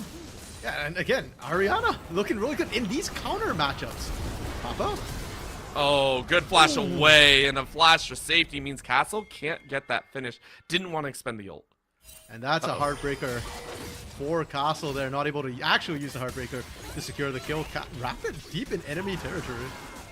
This is reminiscent of Castle earlier on, by the way. This is very reminiscent of Castle being there, but right now Beep is able to help out, but that's just, nope, you're gone. That was punishment for a really, really rough chance. Soldier actually using the bolt time just to clear out the wave. Okay, just to get the shove out, and Leo able to pick that one up. Will lose nothing to the turret. Will get the push off as well. Inflame just canceling recalls because they know without that ultimate, there's so little pressure on Desire right now. I mean, you're chill. You're not worried, and I mean everyone's just kind of on the side of GBU. You're happy. about this current stance. It was a lot of Ariana in game number 1 getting those advantages and really showing that, hey, you know, the Jace is alive and well, but this time it feels like every lane is having a great start. And then for Castle, who was on that utility piece earlier on in game number 1, this time feels way better. When we talk about Castle, we talk about the aggression, but aggression has to be matched with a level of success in there as well. You're 2-0-1, you're about 3 camps up, 4, actually 5 if I'm counting properly. You're really happy about the state of the game right now. For sure. Either you set him up with strong lanes that he can be aggressive for, or you give him a champion that he can just be aggressive on his own, have that agency. And in this case, with the Viego, he's looking so much more comfortable on it. We talked so much about Winthrop and their macro last game, their proactivity, the way they were playing together as a team. I want to give huge props to GVU this game because I was calling for them to be a bit more proactive. They have not only done that, but they are winning out almost every single lane. Even in the mid lane, Ginkgo, the CS differential is covered up by the kill and the assist that he has. Right now, they actually timed it so well that the fact that Winthrop Academy are actually roaming through the enemy side jungle with no camps up means Rapid is actually losing out on time here. Good recall coming down from Leo. Just making sure that you don't get caught unawares underneath the tower, even though you have the ultimate ready to go. You don't want to burn that factor. You're up about 100 gold. You're sacrificing time for the rest of your team to get advantages on the rest of the map. So really well played, as this is also going to be matched here. It is going to be topside power for GVU to get a match on the Grubs. Hey, look at that gold experience. You look at the level difference between the junglers and the top laners, and you think those void grubs, yeah, Winthrop doesn't get a shot at those. Instead, looking at the mid lane, that'd be a nice call if they could make it happen. I mean, he does have level 6, has the Unbreakable, has the Ignite. I could see him trying a turret dive. Instead, they'll just get the push out for now. Ginkgo does have TP, so it's not the end of the road. I mean, you're relatively okay. Not only that, Papa and Hui in general is well known to push out once you have these items. And I also want to point out, Jingle actually went for the Cole, saying, I want to play a little bit safe. However, on the bot side, we're seeing a little bit of a chance as that's going to be a very nice convergence onto Inflame. But Inflame is going to try and stay safe. Actually bumped just outside of that bullet time, but it's still going to be the finish for Rapid as we're starting to see that aggression come out that we saw in game number 1. A rotation from Papa into the bot lane as well, going to give Jinko a little bit of time to try and get some CS, push that out. And most importantly, it also makes it really hard for Winthrop to go for the Dragon now. Rapid's low on health. You don't even have the bullet time. You still have the Unbreakable for Beep. That's good. But you contrast that to the Heartbreaker and the Featherstorm that Castle and Leo have available, and Winthrop just get the kill and won't be able to get anything else. Not only that, you keep in mind GVU lost out on the feats last time, but this would be their 3rd objective taken. So because they have the convergence, it will be the upgrades over to GVU's side unless we see a Rapid steal come out here, but I don't think they're here in time. As you saw, the recall came through. No one's really available, and Castle just takes this for free. Well done to GVU. Feats claimed at just 12 minutes, 10 seconds. And to be fair, I feel like there's a lot more ways to stop Rapid from getting in this time. You actually have a lot more CC and a lot more damage via a lot squishier than a mid to late game Skarner. So yeah, Feats will go over to GVU. We'll see. I'm going to be honest, I don't feel like the Feats are that important. They upgraded boots early on necessarily. It's more in the mid game that they'll have a bit more strength. 12.5 minutes in, I don't see them upgrading anytime soon. Oh, but what we do see is getting towards that mid lane. Very nice fear though. And again, I love play for this reason. I love the versatility that you have in Bank. You can do so much in there. And I want to point out, Papa has been really good about having that EQ down pat anytime someone jumps in. One of Kuei's biggest vulnerabilities is his lack of mobility and the fact that he's very punishable, especially when his flash is down. But Papa's making sure that every time his flash is down, he's playing defensively. He's not getting caught out of position. And he doesn't have to call in Rapid to come and help him too much. Beep, though, has been roaming a lot. And I do want to touch on that because the supports we were talking about, okay, maybe you sit in lane a little bit more. That has not been the case. Beep and Inflame have just been leaving their AD carries alone on an island again. And you know what? I think Leo is fine with that. But Soldier, I feel like that's a misfortune. You need to get the misfortune to the fight. You know, you want to be playing around that bullet time. Maybe they're just, you know, giving you a little bit of soldier rest there, get a parade rest down, and farm up for what you can. But I do agree, we do want to see a little bit more action in there. But right now, all the action is still on this top side as Inflame is once again, for the 3rd time, I want to say this game on the top side, but Beat reads it like a book. So they are going to go ahead and dive under. In goes the Crash Down plus the Magnet Storm. Unbreakable Will is burned right through him. Beat can do nothing but be grilled chops. Castle is on a killing spree. Right now they're coming in though. In goes a little bit of the red carpet though, and that will be Castle falling to their doom. Ariana trying to flash over the wall and is safe, dodges away from the lightning strike as well. So Ariana is going to watch as her jungler falls. Ivano waiting, but another strike from the skies. Shut down. Over to Papa. Uh-oh, Inflame, don't stay there. Do not stay there. Yeah, okay, Inflame oh, no still way. playing with fire? Oh, flash under the tower, not gonna work, so it's gonna be the 1v1 going the way of Soldier. Laleo with the aggression does not pay out. Really good flash away from Soldier, able to kind of find the cracks between those feathers. And Winthrop Academy off aggressive plays from GVU, able to answer back in a huge way. Jinko did get a lot of alone time with that turn in the mid lane, but we're past 14 minutes. I don't know exactly how many plates he got, and I don't know if it's worth all the kills that GVU gave up in exchange. I mean, Winthrop, they were chasing a lot of that aggression, honestly, matching up towards that top side, which, once again, GVU had just applied so much pressure up there, and it was just like, all right, finally, we get to see Ivano has some help once again, so very, very well timed, and we're matching now. As you said, the gold lead has shifted a little bit. It was 2k earlier on in GVU's favor. Now it's down to about 1.5 mid lane tower. It's sure to fall as well. What? One more auto attack would take it. And we're seeing the gold there. As you were talking about before, mid lane, it's done nothing though for Jinko. What, you're 100 gold up over Papa, who was able to collect that kill in the top side? Yeah, I think the big thing for Jinko is that mid lane and how low he's taken. Once they take that turret down, then that normally should favor GVU and the side that actually takes the turret down, because it opens up the map. But despite everything we've seen so far, Orbital, I still have questions about GVU and how they're going to play out their macro. It was through macro that Winthrop Academy won game 1, and losing that turret feels like it tips it more towards that strategic play that Winthrop itself. I love seeing that, I'm sorry. Even though we swapped the laners, I still love the fact that Inflame was like, let's tower dive this top lane. Let's do it all over again. They're posturing for it every time and finally beats in the area. Like, please stop diving my ADC. It didn't work once already. Why would you think it worked again? And you can see GVU going like, well, we got Castle. Castle's 3-1-1, has 1.5 power, 1.5 items. They can do some work, and Rapid is realizing that you are rapidly getting pinched in. A lot of wards being down around this Herald, so you know, everyone posturing for this objective. Reaper, however, for Inflame did wear out, and they didn't actually clear most of those wards. Papa being pushed out. That stun was potentially huge. Oh, wow. Oh, good body block from Inflame, but you bring the damage right back, so you have to dance inside of the middle. So this is going to be Papa being like, burn, baby, burn! Lightning from the sky, single target. Shutdowns all around us, Papa, once again in the driver's seat. Papa last game in laning phase, 4-0. This time roaming out and picking up the kills, 3-0, making the action happen. And on that one, Castle and Inflame did not look in sync. Inflame took the Spiraling Despair, but Castle walked into it. Inflame was trying to stay away from the carries, and the damage that just hit them was way, way too much. Now, despite all the work Jinko put in, it's his turret that ends up going down first. It's going to be Winthrop picking up the Herald and Orbital. We just talked about opening up the map, how that would favor Winthrop. Well, Winthrop are in a good position with more tools in their back pocket. I mean, this is this is out of control. I gotta say, I have been highly impressed. When we talked about going into this matchup, Winthrop Academy have had Papa here and had such great showings so far through the earlier series. It might not have been easy, but it has been powerful. And we're even seeing here, given a lot of brevity, given a lot of strength in that mid lane matchup, they're able to farm up, and now you can even test for this dragon. However, there is a couple TPs coming in here, so GVU calling out all the big guns just to ensure, but there's another TP coming in from Ivano, so after the dragon's taken, we might be seeing a resounding fight here. 5v5, everyone is grouped up, but no, you don't want to challenge it just yet. GVU already had the mid lane escape plan prepared. They just disengaged, get that. Jinko even picking up the mid turret as an extra freebie in pocket as well. So really well played from GVU.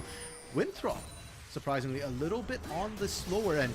But I do like the fact that they were still making those moves. Although they were reacting, they were slow, but they were there. You were slow, and sometimes you get caught by a wall, as Ivano tried to do a little bit of a headbutt in there and ran straight into the edge of the wall. However, it does give value over towards this tower damage as Ivano is looking to press down. We are seeing an actual usage of the Herald this time around, as Winthrop are going to go ahead and try and collect their second tower. Meanwhile, Ariana doing the exact same on the top side of the map. Tower taken, though, as it will be collected. And how much further do you get? Again, no one really here to diverge a secondary hit from this Herald. So nice little play here. Castle, though, same for their own. They want to get some work. Is he going to go down? Oh, the Leo with some good damage on the feathers. And now you get to turn around. Taunt is going to work, but you drop right back in. And Castle's like, freebie. Give me that kill, Ivano. No flash available anymore, meaning the Heartbreaker will shatter the Iron Golem, or the Stone Golem, I should say, as that will be Castle's second assist. Okay, and that was necessary because Jinko also got picked off in the mid lane while all that was happening. Yes. Both junglers trying to make action happen. Papa has his flash available. Can he outrun all this aggression? Absolutely not. there is not a lot the painter can do. The paints are dry, and you are stuck. In goes a little bit of beep beep. I'm a sheep because you are gone as well. Over the wall you go from Soldier, but it's a jump over with the Heartbreaker again in Castle.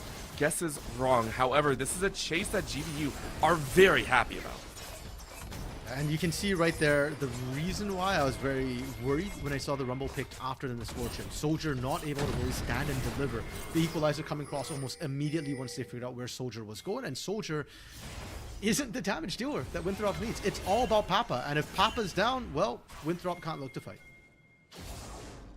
And that's going to be a problem moving into some of these next engagements. Of course, the global objectives aren't really there, but Ariana is a little bit out of position here. That's a free smite. Ariana does have flash available, but really, what are you outrunning? A quick taunt into the damage. Ivano picks up their second and might lead into the Octagon here. No one's really available for the side of GVU, so it's just a free pickup.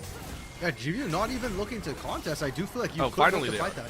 Pings are coming down, but it feels like it's too little too late. And who is leading the charge here?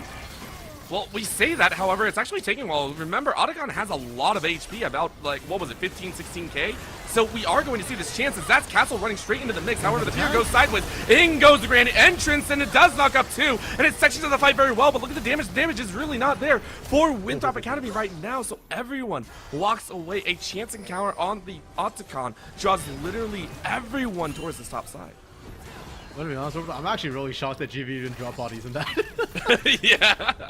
Like, they don't really have a true tank, and Inflame was kind of behind everybody else. So it was Leleo and Castle dashing in, and Castle is not building particularly tanky. So I'm surprised Winthrop Academy weren't able to just turn and burn the initial engage through. And because of that, GVU stave off kind of a bad scenario. I feel like it would have been a lot like game one, where GVU were in the lead, and then Winthrop find a major objective fight into an actual team fight, and then take over the game. This time, GVU stopped that from happening. Rapid's like, where the heck did this blue buff go?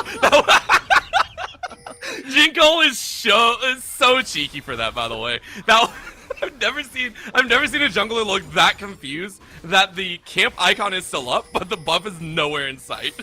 Yeah, I thought he saw blue buff like hitting towards the bush, but like, okay, to be fair as well, Rapid doesn't have vision in that area, so I do think it's a better call not to overchase. Oh, well, here's the chase itself. Inflame, like, yeah, I don't want to deal with this one right now. It goes ahead and bounces away, but remember, the dragon is up, so Inflame losing about 50% of their HP means that everyone's kind of on edge here. Winthrop really want to deny this soul. Yeah, and GVU might just say, okay, you go for the dragon, we'll go for the Azakon. Again, Winthrop have not been able to hit any dragons this game, so GVU can afford to give some over if they get positional advantage over the Azakon instead. Now, Azakon will be just as risky for GVU as it was for Winthrop, arguably worse because they don't have a tank. If you can dodge, the damage definitely helps out, but if you can't, then it ends poorly. Ivano has no flash. Sad days. This is gonna be painful, by the way, because just the burn is too good. Riftmaker plus Leandries plus upgraded boots behind. Ariana cooks the Galio all day long. You're not gonna get the tower, but you are gonna get enough damage down to draw the few members of Winthrop around. But as you called it, RMC, Octagon started up as Winthrop looked to take their dragon.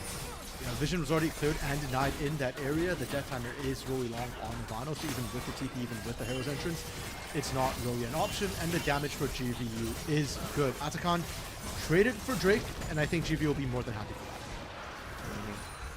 Go ahead and comfortably position as we're reaching about that mid game, so we're gonna see Baron start up here soon, but it is an even state. 9 kills apiece, about 3k difference as Winthrop are still kind of chasing, but a lot of gold still on Papa. Rapid and Soldier both have bounties on their heads, surprisingly. Where did the teams go from here? Because I'm sitting here going, okay, you know, it's gonna be quiet for the next minute or so. What do we look at here? Wait, I thought they tweaked bounties, so they don't just randomly show Listen, up. I don't question it. I just read what I see on the board, okay? Oh, you're right. I just don't understand why Soldier has a bounty, of all people. Like, Leo has more CS, and probably more golden pocket out of season, so I just know where this is coming from. Ariana has to be a little bit careful about getting the poke down, and Soldier just wave clearing again. That's why. It's because anyone that ults twice for a wave is automatically on a bounty list in Riot's books. It's like, why are you using ult for a wave? You're only supposed to use ult to kill people. That's all they're saying here. As Castle caught in the rift, and unfortunately has Heartbreaker out. That's going to be a cook, though, as that's a big burn coming out of Papa. Really, really nicely down. But Ariana's now caught out of position. You do have flash. You can maybe get over the wall, but do you need it? In comes the hero's entrance as everyone is given a nice MR shield. But that's huge review coming out here. And Jinko's left alone because Abano was on mid lane duty. Jinko gets to take that turret for free. And now we're going to see another rapid fight come out here. Beep saying, okay, please leave me alone. And as you said, GVU say, cool, we expended some on the top side, but we still got mid lane. And now we can rotate back. We still have those pseudo GAs. Low health bars on the side of GVU, though. They don't want to be giving kills over for free. And Winthrop just waiting for the ultimates to play around. That bullet time in the mid lane from Soldier, probably necessary to kill the wave and that they don't lose the turret, but the subsequent events cost them the turret anyways, and if they had that bullet time, man, that engage from Rapid could have done so much work. But Winthrop firmly on the back foot, and we're getting to see what we didn't see in game one from GVU. We're getting to see them proactive, we're getting to see them make the plays, and getting to see them close out a game fairly cleanly so far. Winthrop haven't been able to find any sort of mistake to exploit. They've been slowly kind of pressing it as much as they can, but honestly, it has been that situation of, well, we got to make a moment for ourselves. We're taking a look as still one of the best skins out there. No, I love that one. It's so good. No, don't show us that one. Ew. Go back to the Corki. I want to see the Corgi. Go back to the Corki, please. Yeah, there we go. Oh, well, you say that, but they're engaging in the mid lane. This might be a bad time to do so. Okay, no, we're good. I have to mess with the Obert. The observer's like, screw you, I'm going to pause the game. Orbital has broken our observer. I'm demanding too many things. Another bit of a micro pause to come in. But Orbital, that gives us a little bit of time to sort of talk about the map state right now and how both of these teams are. GVU has done a great job this game in lanes, and they found their advantages there and have been able to push that. Winthrop still have ways back into the game. They still have the poke power of Hwei, and we've seen Papa use that to wonderful effect. They also have pretty good disengage with the Galio to create space and with the misfortune as well. The big problem for them right now is trying to set Soldier up for success. You need that bullet time to win a fight, but it's so difficult with that Rumble ultimate, with that equalizer from Ariana. So Winthrop need to get a little bit creative and find a way to safely position Soldier. Whereas GVU, we've seen them throw their strength around right now. They know they're stronger. They're up 5,000 gold. They're like up half an item to an item in multiple roles right now. And they're just looking for ways to engage, whether that be from Inflame or whether that be Castle or even the Leo kind of engaging. The one thing GVU can't do, though, is use the equalizer as an engage. I feel like that's the one time where, or one way that maybe they throw a team fight, because that equalizer comes out too early. Soldier, it's the free bullet time. And not only that, it can be so devastating, and that means a lot of pressure on Ariana, who's currently sitting at 3-2-2, even opted to the upgraded boots, where I don't think anyone else has. So that is just a hard burn build coming out here, and I'm very curious to see if we are going to see Ariana continue to be this kind of shining light, because we have to give credit where credit is due. Ariana did very, very well in game number one, had a lot of power and presence in that game, and this time around, you're putting a lot of weight in their back pocket in terms of what could go wrong for GVU. They have so much that they can do right, but the fact that everything could hinge on this equalizer scares me to no end.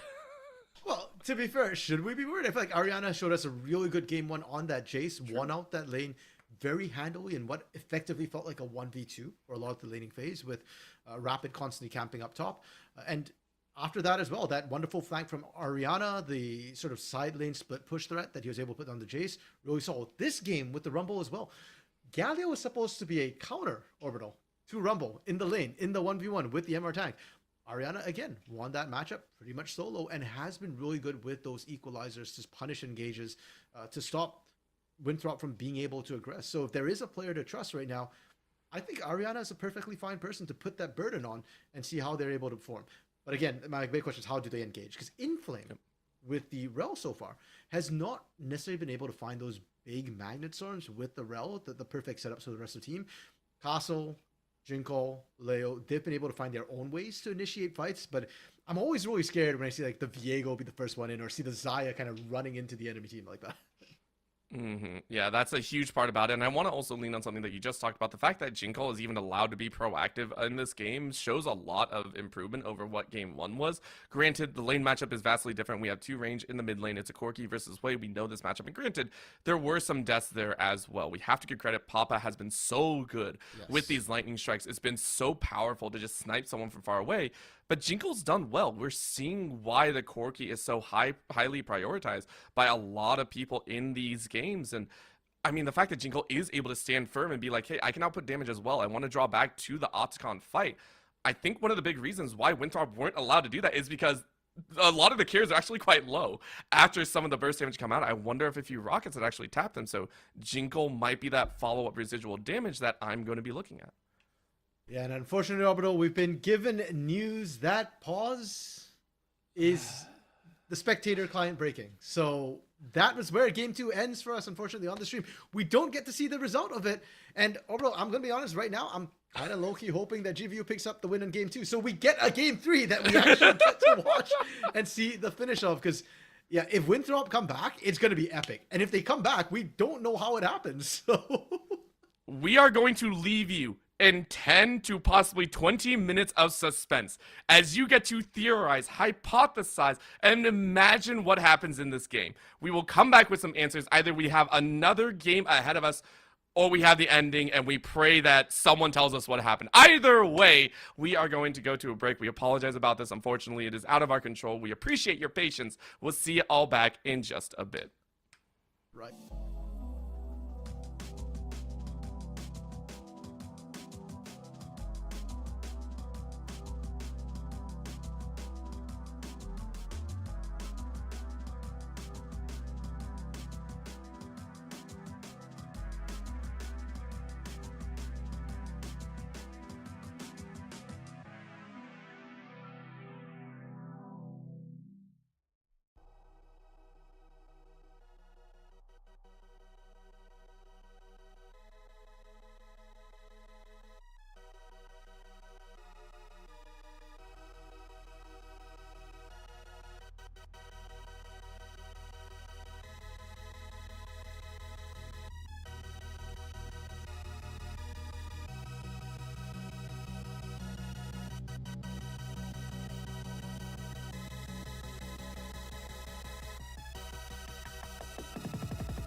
I know what happened.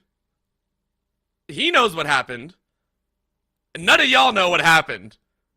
But we do have a game 3. That's the best part about this. We have an amazing game 3 ready to go for you here, because that means that GVU were able to take the victory. It looked very, very close. At the end point of what we saw, it was 9-9 at 26 minutes. We have gotten word that it ended 15-10 over to GVU's side at 32 minutes. So very apparently a couple team fights away from taking the game.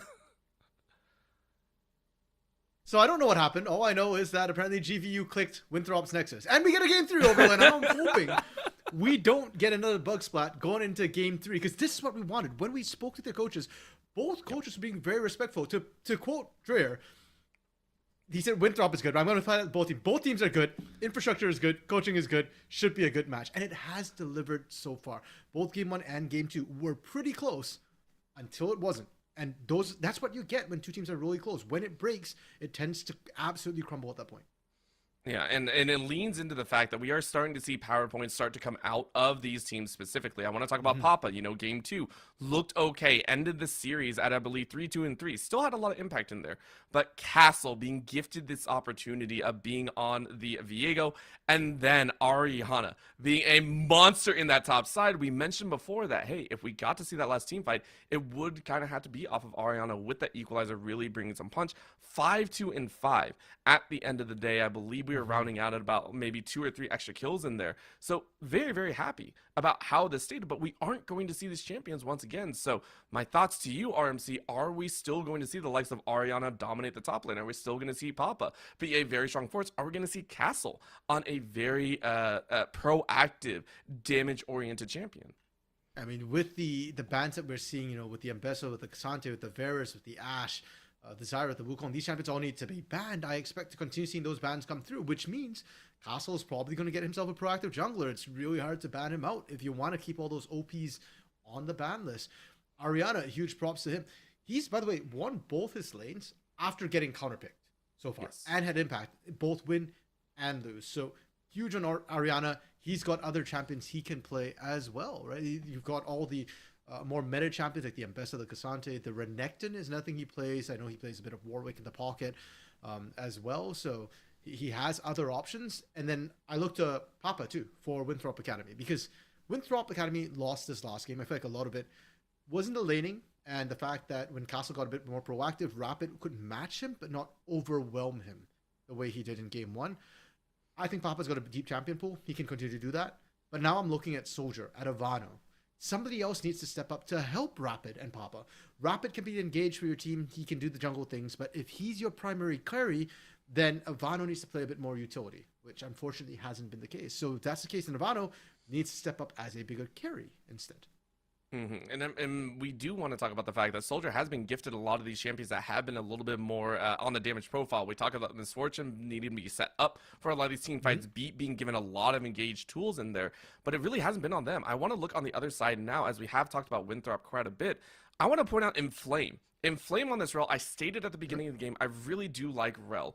In a lot of these instances, we mentioned even in the early game, it was struggling, but Rel has so much built into the kit that you bring so much oomph later to team fights, and it showed here. Of everyone in the game, Inflame went 0, 4, and 13. 13 out of 15 in the kill participation is a massive number to have, in my opinion. So, moving into this game 3, I am curious to see where we are going to get a lot of these champions and what we get, because Winthrop are back on that blue side. Yeah, and we often feel that within this sort of full fearless format, the later you go, the stronger blue side is going to be. But like I said, I feel like most of the OPs have either been played at this point or are bannable. And for Winthrop, that's when you got to play a bit of mind games. Do you try and leave some OPs open so that Grandview has to ban them? But if you leave too many open and Grandview don't ban them, then Winthrop as blue side gets 1, and then Grandview could potentially pick 2. I personally expect to see similar bans to what we saw in game 2, which is for Winthrop. They banned the Ambessa, Cassante, Varus, and GVU banned the Zyra, Ashe, Wukong. Not out of the standard, of course. We are seeing those same shifts, though. Again, the Ambessa, the Mel, the Zyra, I mean, these are still within that range that we mentioned before. Winthrop obviously don't want to deal with these pieces, but the Mel being shifted once again back into first ban phase leads me to believe that we are going to see maybe a mid lane pickup once again in that connection. Ashe still banned away here. GVU still putting a lot of emphasis on that ADC role. Soldier not getting a lot of freedom to work with. And there's the Cassante from before as well. Yeah, and that kind of forces GVU to either ban the Varus or the Wukong. And frankly, I think the Varus is the scarier option of the two, unless you're banking on Winthrop kind of opting for something else at first pick. I don't really see that happening. Yep, and that opens up the Wukong potentially for Rapid, if that's what he wants to go with. I don't know if that's first pick worthy necessarily. I know Castle does play the Wukong, but it's not necessarily his preferred champion in the jungle. Even though it has a lot of weight, I think there are some other options, which actually is a hard shift. This is, in my opinion, one of the hardest shifts of where your focus lies in the roles of what you're picking up. A Rakan locked in, no Xayah on the table, but you need that safety in the bottom side. And this now means Beep is given a huge priority in there. Now you're also looking for a way to lock down and do some extra damage. We get an Aurora coming out here. And given what we've seen from Ariana, I assume that Aurora is going to be a flex between both Jinko and Ariana. You can swap it to either lane. It's a really, really strong pick, a carry. And Castle actually is going to deny away the Wukong from Rapid. I actually really like the call again. We know he can play it. Might not necessarily be his preferred champion, but we've definitely seen him use it to great effect in the past. It's got high damage profile. And now if they want to, GVU can round out their first round of picks with either the Leona or the Nautilus, get themselves an engaged champion to go in with that Wukong already and to be able to match that Rakan.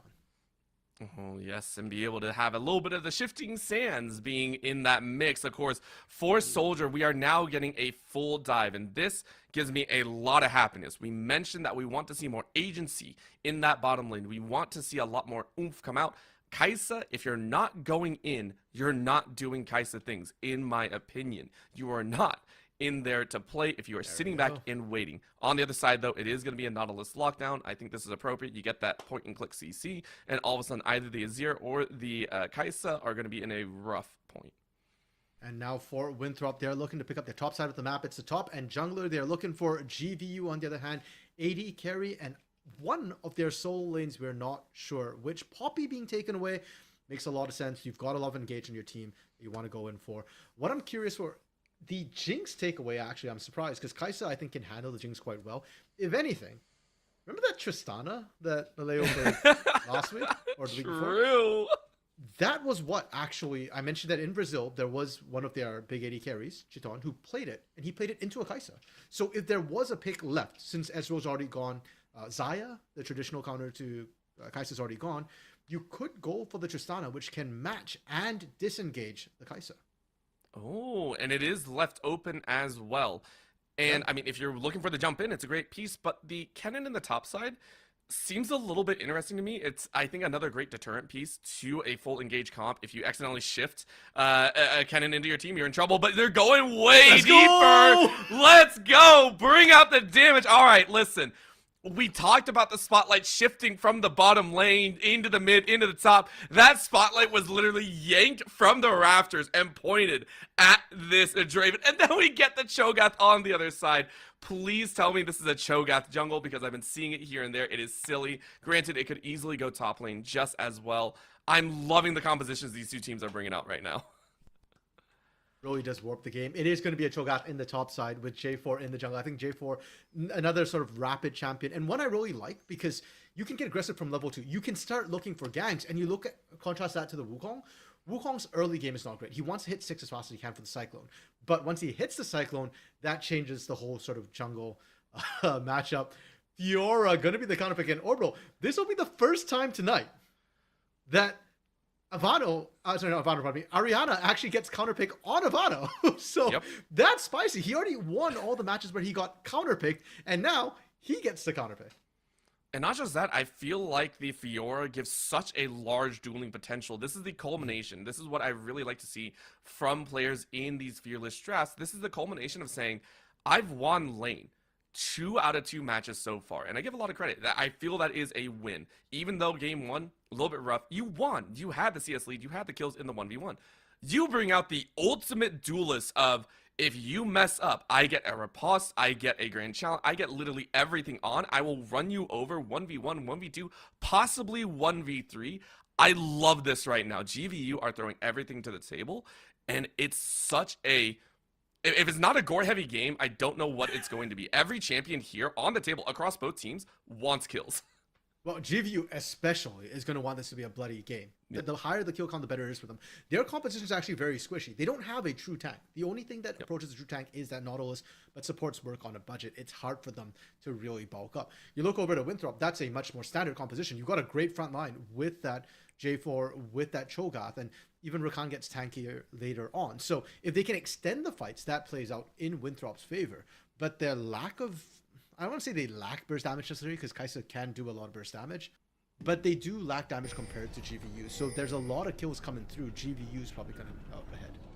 Yes, they are, as we're headed into game number 3. Ladies, gentlemen, everyone tuning in, we are here for what could be a chaotic match to boot, as we're already headed to a full 5v5 fight. You saw everyone wander in. Inflame is going to get cut out. I don't know why you went blindly in, as that's first blood over to Soldier, which is very, very necessary to get the Kaisa off the ground. He's in flames, he's in pieces, and GV don't have the CC to follow up. Sure, Winthrop burnt a lot of their abilities, but it doesn't matter as they just walk away. And even better, first blood to Soldier as well. Going to be able to get back by an extra dagger to boot. I'm going to be honest, is it going to change how the lane goes with the Draven? Probably not significantly, but every little bit helps, Orbital. And we already said this game can be volatile with the GVU drop that came through. Oh my god. We'll see if that comes back to bite them. Wait, did both teams actually call a blind lane swap? Yes. Yes, they did. And you know what? I think this is better for GVU. GVU wants the standard 2v2 lanes. So they're pretty happy with how this pans out with the ward as well going in. Do they know if Soldier and Beep walk up here, they could get punished? That's what I'm curious about, because it was actually Laleo and Inflame that chose it first. I think they were running out of lane first, so I'm just very, very curious to see how this is going to shake up. Neither lane matchup is wanting to move. Finally, we do see Laleo come out here, so it is identified that this is going to be a lane swap scenario, which leads into standard lanes. The only difference now is the bush options are going to be a little bit different. Obviously, the plating might be a little bit of a shift, but bot side, we're also seeing that early fight as Ariana actually ran the Ghost instead of the Flash. Yeah, because after all, Flash, that's important. You're already so mobile. Mid laners, we've seen this so many times, but Papa losing out the trade. That's a new one. We know Jinko's been really aggressive, but Papa's been winning those, and this time, Jinko takes the early lead.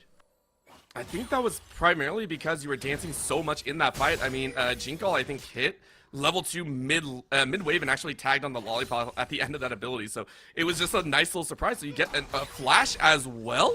Pop and flash out of Jinko as well. So this is actually going to be a huge option. Rapid trying to step up for this gank. You're going to go the far route, which I think is really, really appropriate. But this is a level 3, and you use your engagement, so this might be a chance. It is going to be first blood. The range worked, and now you're just going to try and soak up the CS as much as possible. You leap through again, though, as Rapid thought it was a juke. So Castle is here to play. You try and flash in for the extra, and you are going to finish it off. But Castle might be able to dance in, but a TP comes in from Papa. So Rapid is able to change and exchange for a 1v1. Still, though, the fact that Jinko picks up the kill before he goes down is worth. He forces Rapid to flash to pick that up as well. I think GV are going to be happy with that. And we called for Blood Orbital. We are getting it right from the get-go. 3 minutes, 3 kills. And right now, bot side, I wouldn't be surprised if we see another kill in the next minute. Nope, because we literally left top lane as soon as the flash went down, which is why we see Castle roaming in right now. There is no flash or barrier right now on Soldier, so Soldier has to run away. Beep as well only has their flash and ignite, meaning they have to burn one, so Castle now enabling the likes of Laleo and Inflame to get a much larger lead here on the top side. Because of that first blood Orbital, so far the score, the gold is only tied.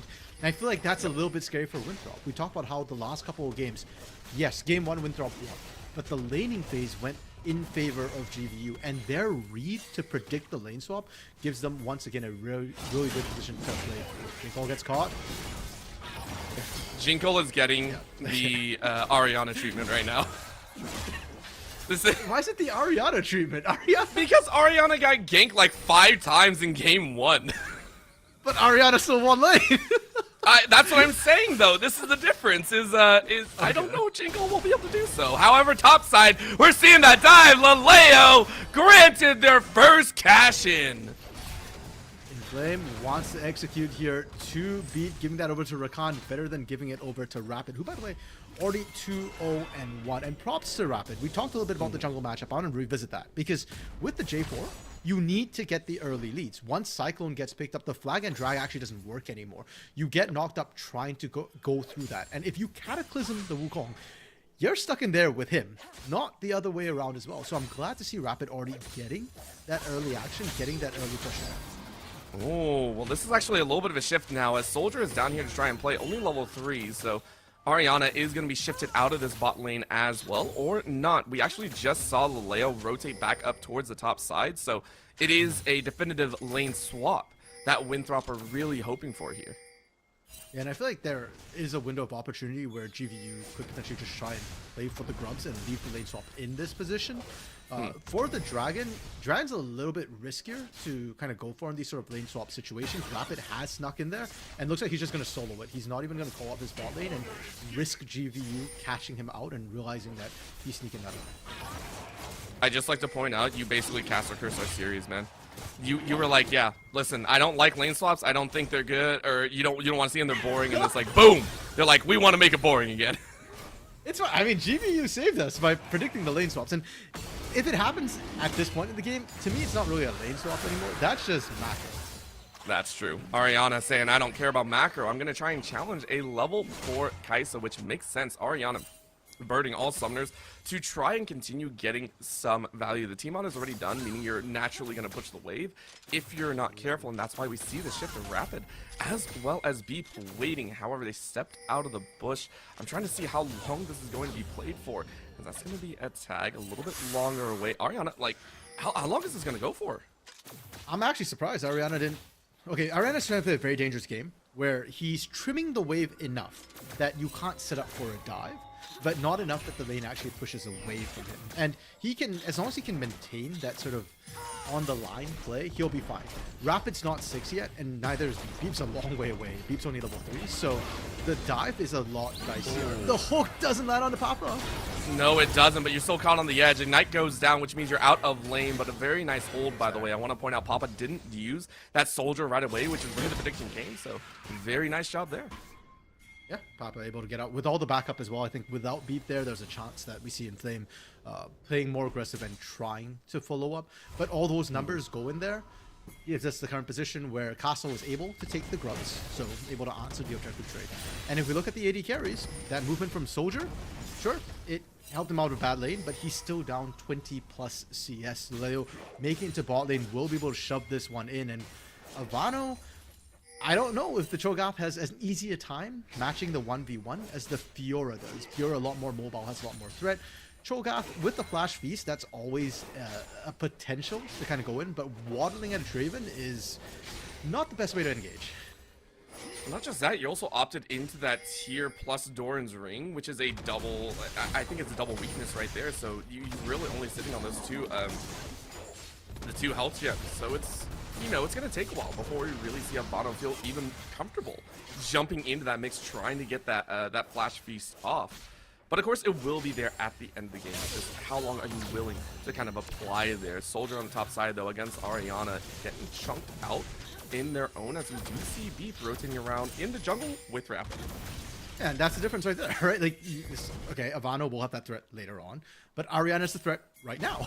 I gotta shove you in, and as long as you don't have vision, you don't know who might show up. Ariana's standing outside the bush. Oh. Ariana was like, that's it. So it will be a flash. Very nicely done. Papa's staying safe with a lot of HP in tow. Does have the blasting one in hand, so at least you might be able to trade back. But so far, just maintaining within the CS differential.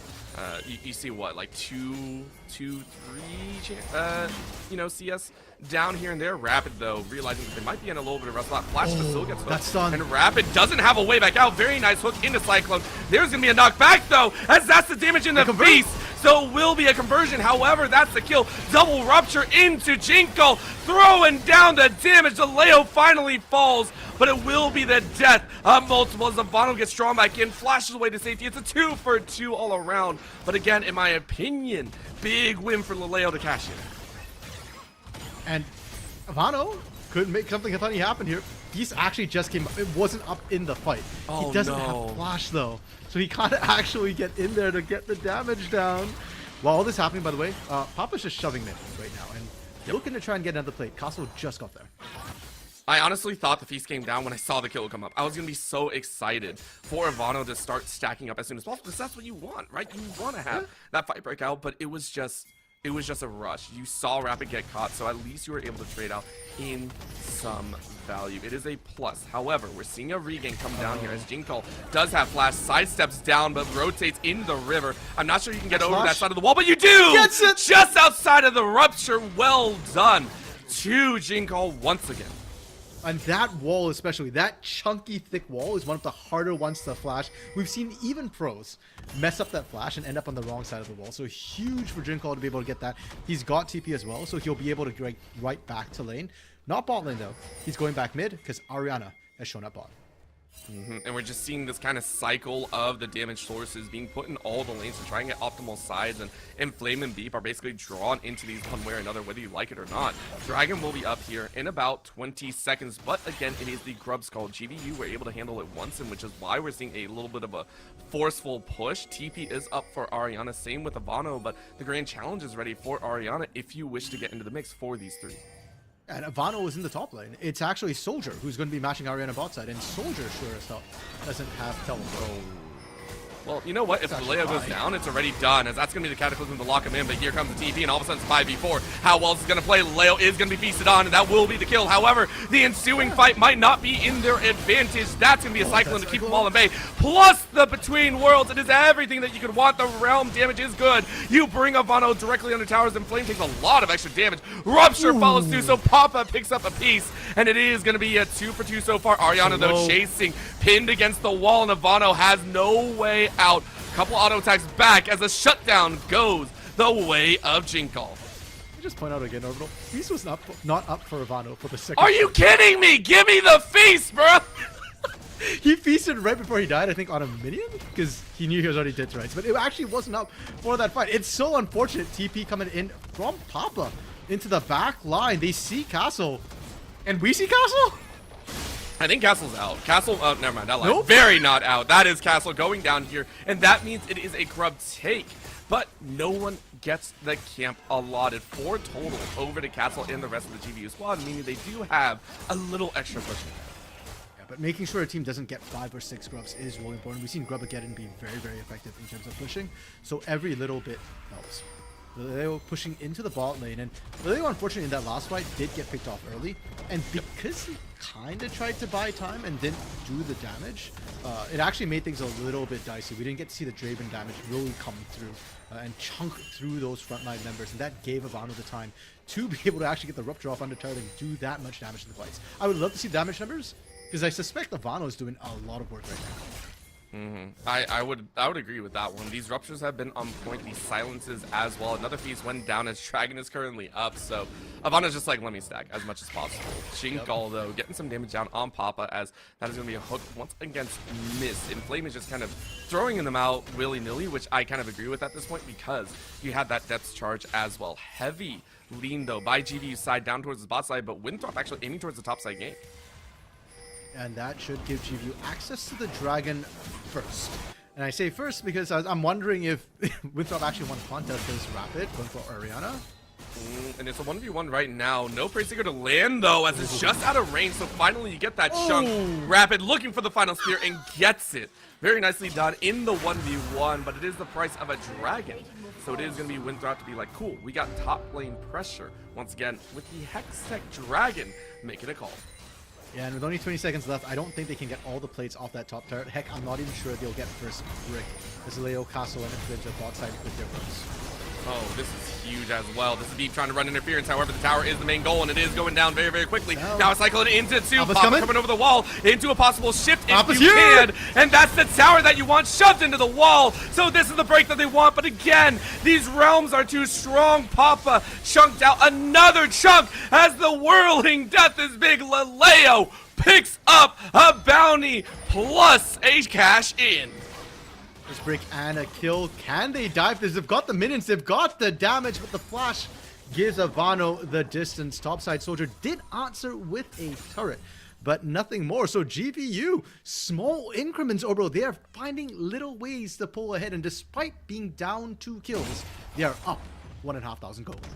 I was about to say, what you talking about, small increments? Those are huge cash-ins for Leo, in my opinion. This has been a rapid exchange as fast as possible. And I mean, Winthrop Academy and GVU are playing much faster than they did in game number 1. I want to point that out. Yeah. Again, game number 1 had one of the slowest pacings that we've seen so far in this series, and it's only progressed faster. In my opinion, we're starting to see a mix as well of Leo and Soldier getting into the mixes, whether for better or for worse. We're starting to see the entire team be integrated into a lot of these early to mid-game transitions. Yeah, and we talk about the fact that Laleo likes the lane dominant champions. We didn't necessarily get to see that, right? We saw what an Ezreal in game 1, and in game 2, what did he even play? He played a Xayah. Neither of which are known for necessarily their laning prowess or their ability to get very active early on. But then this game you pick a Draven who needs to get into it fast and heavy, and we see Laleo have so much more impact. 3, 2, and 3. That's the second highest kill participation on his team, tied with Jinko, and he's really far ahead. As you mentioned, 2 completed items. If he can get him to the fight, he should be able to get GVU ahead. Oh, 100%. I mean, almost 8K in the bank, well above 2K of anyone else on Winthrop's side.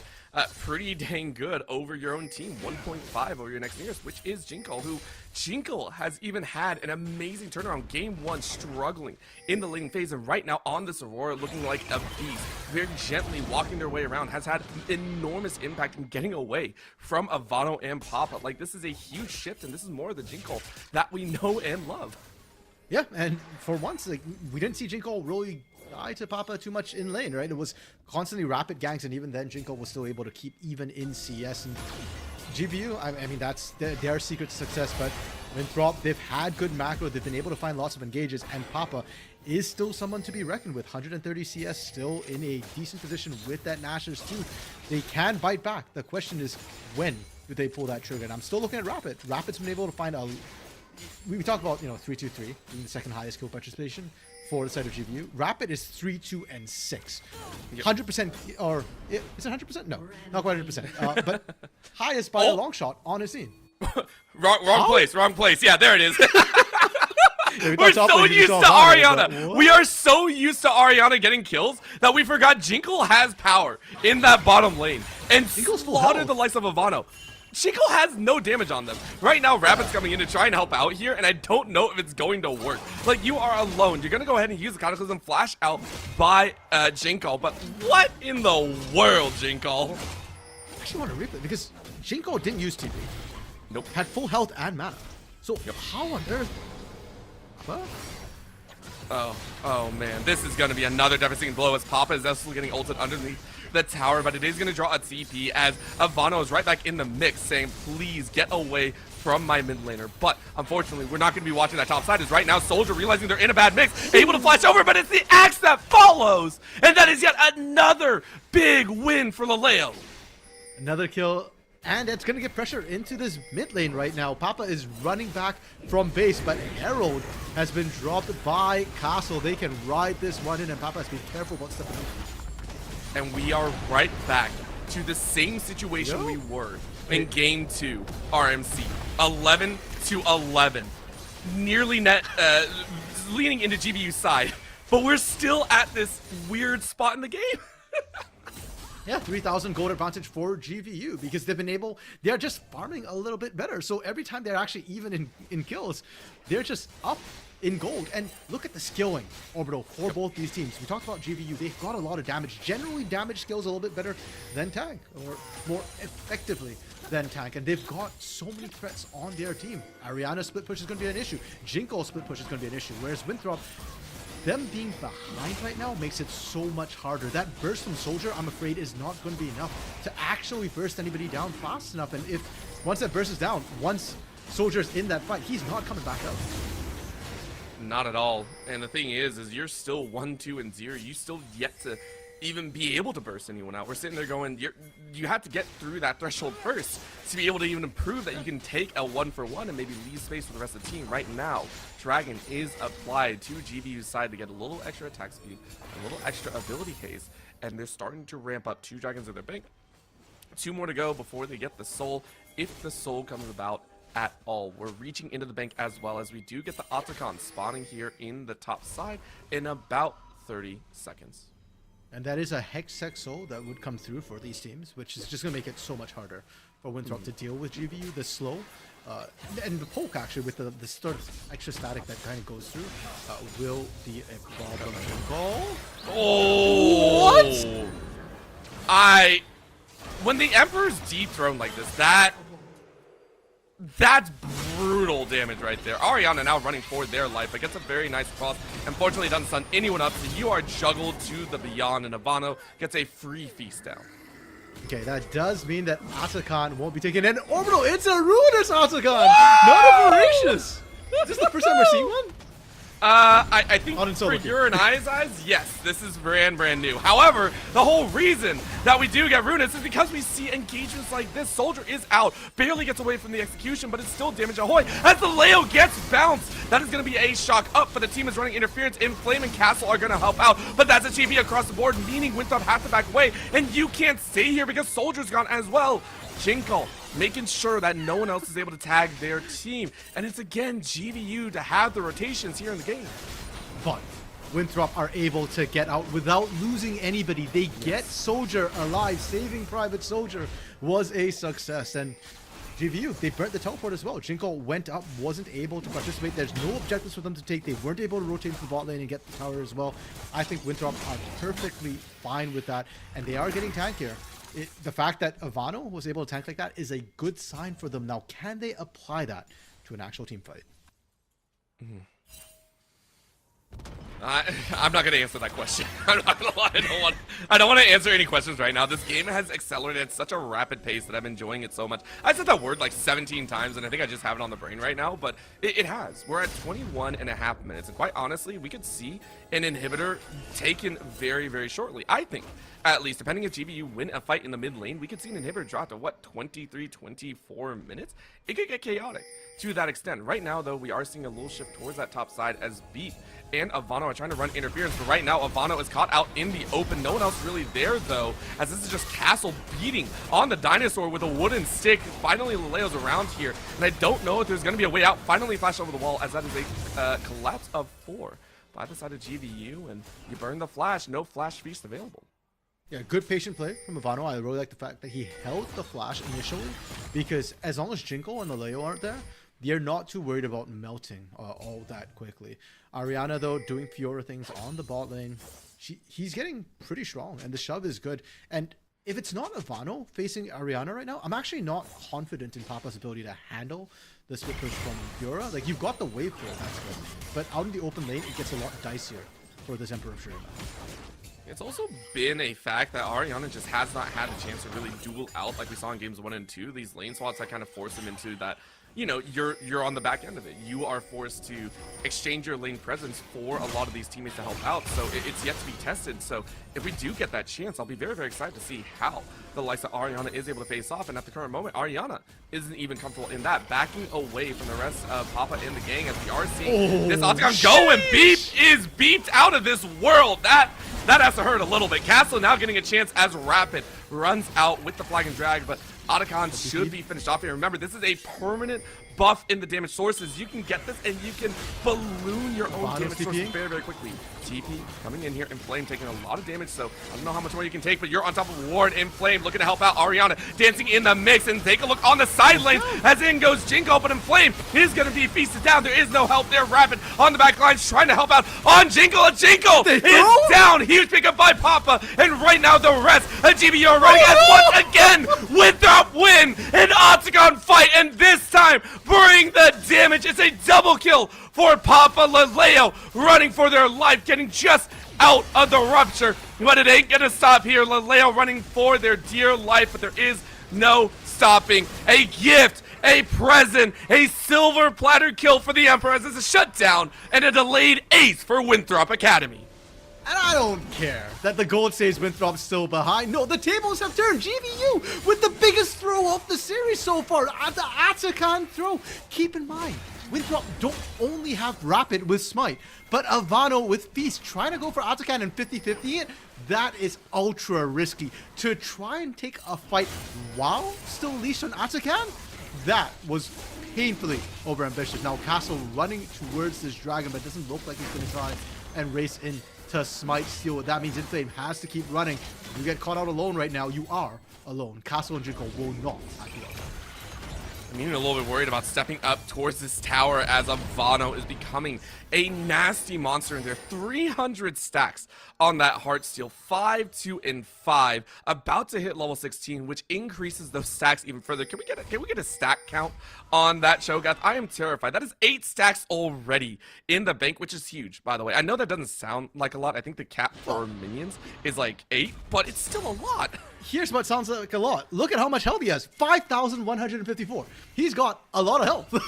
Yeah. You can see it's a thick bar right there. Okay, 6 minions chomped, 2 champions devoured. Oh, so he hasn't actually taken any objectives yet. But he'll get there, and he'll be able to take those. And he is getting tankier and tankier.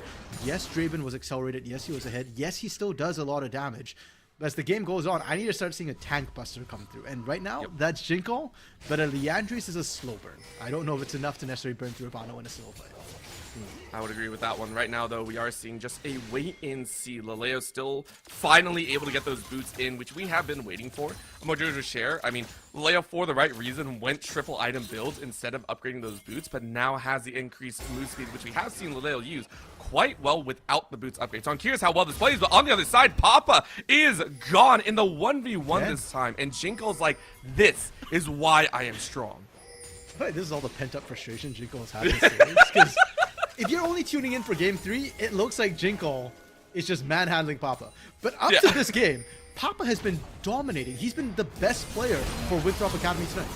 And right now, they don't have that Papa, as Ivano is decimated in their shutdown. Granted to Laleo. You know what? If one saw won't work, a bring to Laleo, Jinkle, and Ariana shred through Ivano, meaning this Baron should be all theirs. However, Rapid has already shown a proficiency of stealing away objectives, whether it be Otacon or the Baron. It happened in Game 1. It might happen in Game 3. Baron down to about 4.5k. Rapid now rounding around the back corner. Beep running interference here. This could be dangerous. I don't know if they have perfect vision. Down to about 2.5. They're waiting it out. They're trying to bait. That's going to be a very nice burn and turn. Nice depth charge, allowing the rest of the team to close out. Well coordinated right now. Papa trying to get a shove in. That's the Cataclysm, but it doesn't matter as Papa can barely do the damage. Laleo brings the pain and helps out the rest of the team. Laleo finishes it off, and that is a delayed ace yet again for GVU's turn. The swings back and forth orbital are like a pendulum this series. GVU able to pick up the Baron this time, securing it. No repeat of what we saw in Game 1. They're strong, they're in charge, they've got the gold lead, and now the question is, can GVU close this game out? I'm going to be honest, even with this gold lead, part of me feels like the game could turn at any moment. The gold lead doesn't matter. It's just been whether people get caught out. It's how these teams have been finding engages, and Winthrop Academy, their backs up against the wall. I trust that they're going to try something, anything. It didn't work in Game 2. GVU still won Game 2. But Winthrop, if you lose here, you lose this series. The whole night is done. One of the things that I really am keeping the eyes on for GVU as well is Ariana has yet to be fully unleashed. 1, 2, and 4 so far has had some manageable moments, but I really want to see that pop-up of this Fiora. This Fiora that was R5, by the way, that has been forced to rotate between lanes, has never gotten a, I want to say a pure matchup, and it's finally given the brevity as everyone is rotating down. Ariana is now level 16. They're going to dive under the tower, and they do catch Papa once again. How does that happen? In Flame makes the tower dive work and is taking up a Storm double kill for Laleo as GVU Vikings look to storm the base. And they're just crashing in rapid. Ivano, Soldier's the only damage threat, but Soldier is back in the fountain. Can't step up right now. Doesn't have the first damage of GVU. Want to close this one out. Do they get distracted by the turrets? Do they get distracted by the champions? I don't know. Soldier trying to turn into a general here, trying to turn around the damage, and depth charge lands on him in the back line. But that is too rapid, able to help out. Flash away by Soldier to try and bait everyone else off. And honestly, it looks like it worked. However, right now, Jinkle slaughters that Soldier where they stand. Ivano able to heal up just a little bit. Triple rupture on a clone and then some. And that will be a hold much more. Ariana, though, going for the tower, trying to get that last spark of the demolish. Great for Pos into the extra damage. Are they looking to end? No, they cannot. The base is shattered, but so are their lives as GVU gets so much here, but they aren't going to get more than that. However, exposed Nexus and then some as Winthrop look at just decimation. However, in the wall, Beep saying, nope, I don't want to be here. Immediately hops out to safety. Overall, GVU Vikings, a massive push and an increase of gold of what? 3K with that. Holy crap, Orbital. I am sweating. I don't know for who. GVU were the ones winning that the entire time, but it was just so much on the wire. Winthrop, you saw what happened. Soldier still able to find the backline, able to take out Leo, and Ivano on this Cho'Gath. as much as Ivano has struggled in the 1v1s in the laning situations, his contributions this game are undeniable. Those ruptures are hitting so many people. They're causing so much disruption. And the same can be said for Jinko. Jinko struggled in laning this entire series, but he's now 12-3-7. GBU, Jinko is getting revenge for his laning. They are getting revenge for game 1. They are getting revenge for 2024 CLO, where Winthrop knocked out GBU. Almost a semester-long grudge. That's what we're looking at here. This is, I mean, it's the best way to do it, though. However, GVU, this is just the start of their move forward. They have looked to contain and make this work. A 10-man roster fluctuating between certain players, and they're showing that they can do so on the fly. So well done so far. This is going to be a big chance to continue as we see this one for Ariana pressing up in the lane matchup. 4 on the top side. Castle looking for an engagement. Where's it going to come from? Wave from Papa is good though, and able to stop the push on the top side. Ariana as well doesn't exactly have a tank busting item. There's no Blade of the Ruin King here to really cut through all that health that is Ivano, so the 1v1 isn't huge either. GVU have to take this slow. They've taken down the inhibitor turret in the mid lane, but not the inhibitor. And keep in mind, overall, in this season, Nexus turrets respawn in 3 minutes. So those Nexus turrets will be back up. GVU, like you said, they've just started it. They haven't ended it yet. Until that Nexus goes down, Winthrop still have hope.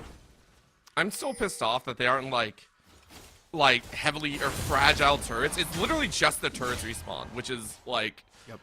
I mean, that's okay. I'm gonna get off my soapbox before I go on a spree, but that is frustrating. Ivano, though, sitting at such a massive HP bar. 6.5k is what I caught right there. But guess who doesn't? Has 6.5k HP to work with. As Inflame face palms a little bit. That was... I've really given a lot to Inflame. I mean, Inflame has been awesome, but I feel so bad that the last few times we've seen Inflame has been like, oops, this has been a rough one. Yeah, Inflame in wall there, unfortunately. Yeah, that's okay. It's just a Hex Flash, so they don't lose too much for it. And Inflame didn't die. That's a win. Ariana still camped in a bush outside. It feels like every time we see Ariana wants to backdoor this inhibitor so badly. But the rest of the team is pushing so hard that people are still close by. Yep. And again, I don't see any problem with that, because here's the deal. You take a look at what's coming up in the next about 15 seconds, Ariana could be running interference. However, you do need to deal with Papa as you hop over the wall, and it's quick tag, very nice damage. Ariana can't deal with triple soldiers at this current moment. You only have the Hex Drinker, which I know does some work, but it's very hard to get onto Papa, but you're drawing information. Everyone else sprinting over to that Baron's side, and that might be the test. Oh, I didn't think they were actually going to die, but they are. Laleo has no out, and they do catch him out, and that's a huge punch. Ain't no clone to safety as Winthrop are going to chase Castle out, but Castle is safe. Huge win by the side of Winthrop Academy, but what can they do with the kill? And as long as Castle's alive, as long as that smite's on the table, it's not 100% for Winthrop. They're now looking for Papa on the other side. Papa dodges it though! It doesn't matter. This is brutal. I love the fact that Ariana couldn't deal with it, so they sick Jinko onto Papa. That is what's happening here. However, Baron is currently being taken down. They have enough damage here. And this could be Rapid. Castle's going to look to try and pull off what Rapid did last time. Clone doesn't go over the wall, and you don't have Flash, so you have no fight. Get over the wall. No sweats go through. Castle, unfortunately, will lose their life. They tried their hardest, but it does not work. Inflame trying to stop any of the recalls, but it's not going to work either, as this is Ariana just to push the waves in. Might be able to. He's isolated Beep into the pit. Beep has to go out the back end. He has an empowered recall. Flame. Oh, sad Beep. Yeah, that's Beep is just alright, this is what's gonna happen here. And honestly, Beep has had some amazing moments. I do like this B1 Recon, has been able to float in and out, has been able to save a lot of these certain death situations, make it not so certain, but so far, I'm still waiting to see this explosiveness. We've gotten bits and pieces of Winthrop doing it at Otacon as well, but I want to see them really close out a good fight. Yeah, and so far, when Winthrop has been extending the game with some really good clean engages, with some really good collapses as a team, and GVU, it feels like, okay, they had a really good early game, they had a really good mid game, but now trying to close out, they're struggling. Ariana wants to split push, Jinko wants to split push, but that means the Leo is vulnerable. Castle and Inflame can only do so much. But right now, Dragon's coming up here, and again, this is Winthrop having their mark on this fight. Laleo really doesn't want to die here, but look at that axe. Single axe to the back of the foot, and Rapid now a little bit too far out. That's going to be the grand challenge. You have no space. That is going to be Rapid to hop back in and realize they can't make it out, but you do get over the wall. Carries The fight beep is in the mix. However, what a dance up death between the two ADCs on the top side, but it doesn't matter. Papa is not going to live. The ADCs kill each other, but it's Jinko with the double, and that might be the end of this game as our Ivano is going to be run out of the map. Winthrop Academy have to hold somehow. Okay, inhibitors are up. Are the Nexus turrets up? They're not showing on the map, but yep, they have respawned. So, bro, there's no minions. I don't know if GBU can actually end this. 30 seconds on the death side. I don't care. I hate seeing those right there. That is going to be the tough one. But Ivano now, chunky boy, is still looking like a powerhouse movement. We're now going to get double inhibitors going down here, which I think is the right call. You go ahead and clear that out, and then maybe look at the Dragon afterwards. These fights have been a nail biter. And quite honestly, I love the fact that in like purest book form, Laleo and Soldier went at it like cats and dog with no one else around it. It was literally a 1v1 for them. How is this sub 40 minutes? It feels like we've been here 50 minutes at the back and forth right now, and how it's going. Hextech Dragon up and available. I need to see GVU take this one. If they give it over to Winthrop, Winthrop could come back. We're hitting the point where gold is becoming less relevant. We're starting to see full builds coming through very, very shortly. And honestly, I love the fact you pointed out, because guess what doesn't end when you hit your max items? It's the scaling that Ivano is going to try and keep building up. 577 on the Heartsteel stacks. They are becoming more and more monstrous throughout this entirety. We are now at 6 dragons taken. 7,000. I wish Gargoyles was still in the game, because that would immediately pop to a 10k total with a shield on top. To be fair though, I don't think he has like a ton of magic resistance. Like we saw what Jinko did to him with 1Q, so yeah. It's a little bit of bait with how thick that bar is. It does look very nice though. And speaking of Jinko, 22 stack on Magi's. He's almost fully stacked. Pour that out. That's scary. Oh, what else do you buy? Did you just buy El Rabadons in there, bro? Yeah, what? He actually he maxed his build. Okay, let's go. Yeah, that is absolutely gonna hurt. And I love the crit boom as well. Castle.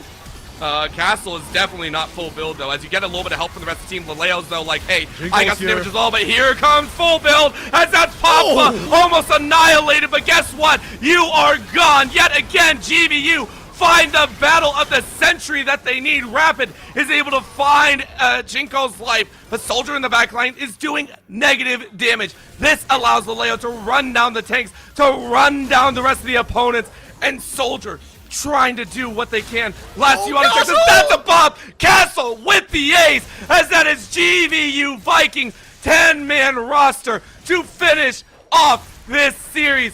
A back-to-back game victory after a difficult game one leads to their series win. This is only week 3, bro. This should be a finals matchup. 58 kills, I think? By the end of this game, it was a bloody mess, and we knew it was going to be right from the get-go, right from the draft. And you love to see both of these teams really rise up to the occasion. It was incredibly back and forth. Don't let the kill scores fool you. Sure, GVU ended up with 10 more kills, but Winthrop were right in it, right to the end. Like you said, the skilling was coming through, and this is why we love to watch these sort of games. We want more of this, watching these players come into this, and this is only week 3. They have so much space and time yet to grow this season. And I love that fact. We've seen the rise of the bottom laners, which I give a lot of credit. Soldier and Laleo were much more proactive this time. Laleo getting so much extra work done, especially in lane swaps. I feel like we talked about lane swaps, and they can get boring at points, because quite literally, you are actively trying to run away from each other. At the end of the day, they went at it all the time, and I love it so much. Inflame, Beep, showing up with some of those engagements. And Flame with the hooks, by the way. I rag on him for the faceplant. That, as you said, was a Hextech Flash. It doesn't matter. You played immaculately. These two teams, I can't really sit here and say who I wanted to win more. Honestly, though, RMC, if you had to pick an MVP, which player stood out the most, considering we saw top-tier play from, I think, everyone? Oh, that is such a tough choice, especially from GVU. I think because Ariana had such a great series in Game 1 and Game 2. I'm very partial to a Brazilian Draven, so playing that one last game really got to me. And Jinko's, you know, I kind of want to give it to Jinko for the Aurora game. I think he actually fully stacked the Magi's right before he went down. And the fact that he did that was absolutely nutty. His Aurora was fantastic. But yeah, truly GVU, I think as a whole, I really like this iteration. This particular set of 5 in Orbital. Again, they've got 2 players in every single role. So it's going to be different 5s playing every week. I'm just really hyped to see this GVU 10-man roster. And well, Winthrop as well. I love seeing that, the old guard, Ivano, Rapid, Papa, they still got it, man. Like, Papa, if Winthrop won, undoubtedly for me, it would have been a Papa MVP vote. Yeah. I could agree there. Rapid a very close second because of the impact that they had pretty much the entire time. I mean, as we said, there's a reason we wanted this match on stream. This is just week 3. We can imagine what a full series of 5 may be in the future when they both inevitably reach the playoffs. But of course, they have to reach there first, and we are done with today's matchup. There's going to be more games throughout the entirety, though, as, of course, here in the NECC, we have so many other games to be had. I'm going to go ahead and pull that up before I forget because my brain doesn't work. We got R6 tomorrow. We got Rocket League on Thursday, and on Friday, we got Overwatch 2. So please don't go too far in this week. We'll have more action starting at 8 p.m. ET tomorrow, Thursday, and Friday. Thank you so much for tuning in. My name is Order. With me has been Random Minicaster as well as Chippy and Rare Adam on the production. We thank you all for tuning in and have a fantastic night.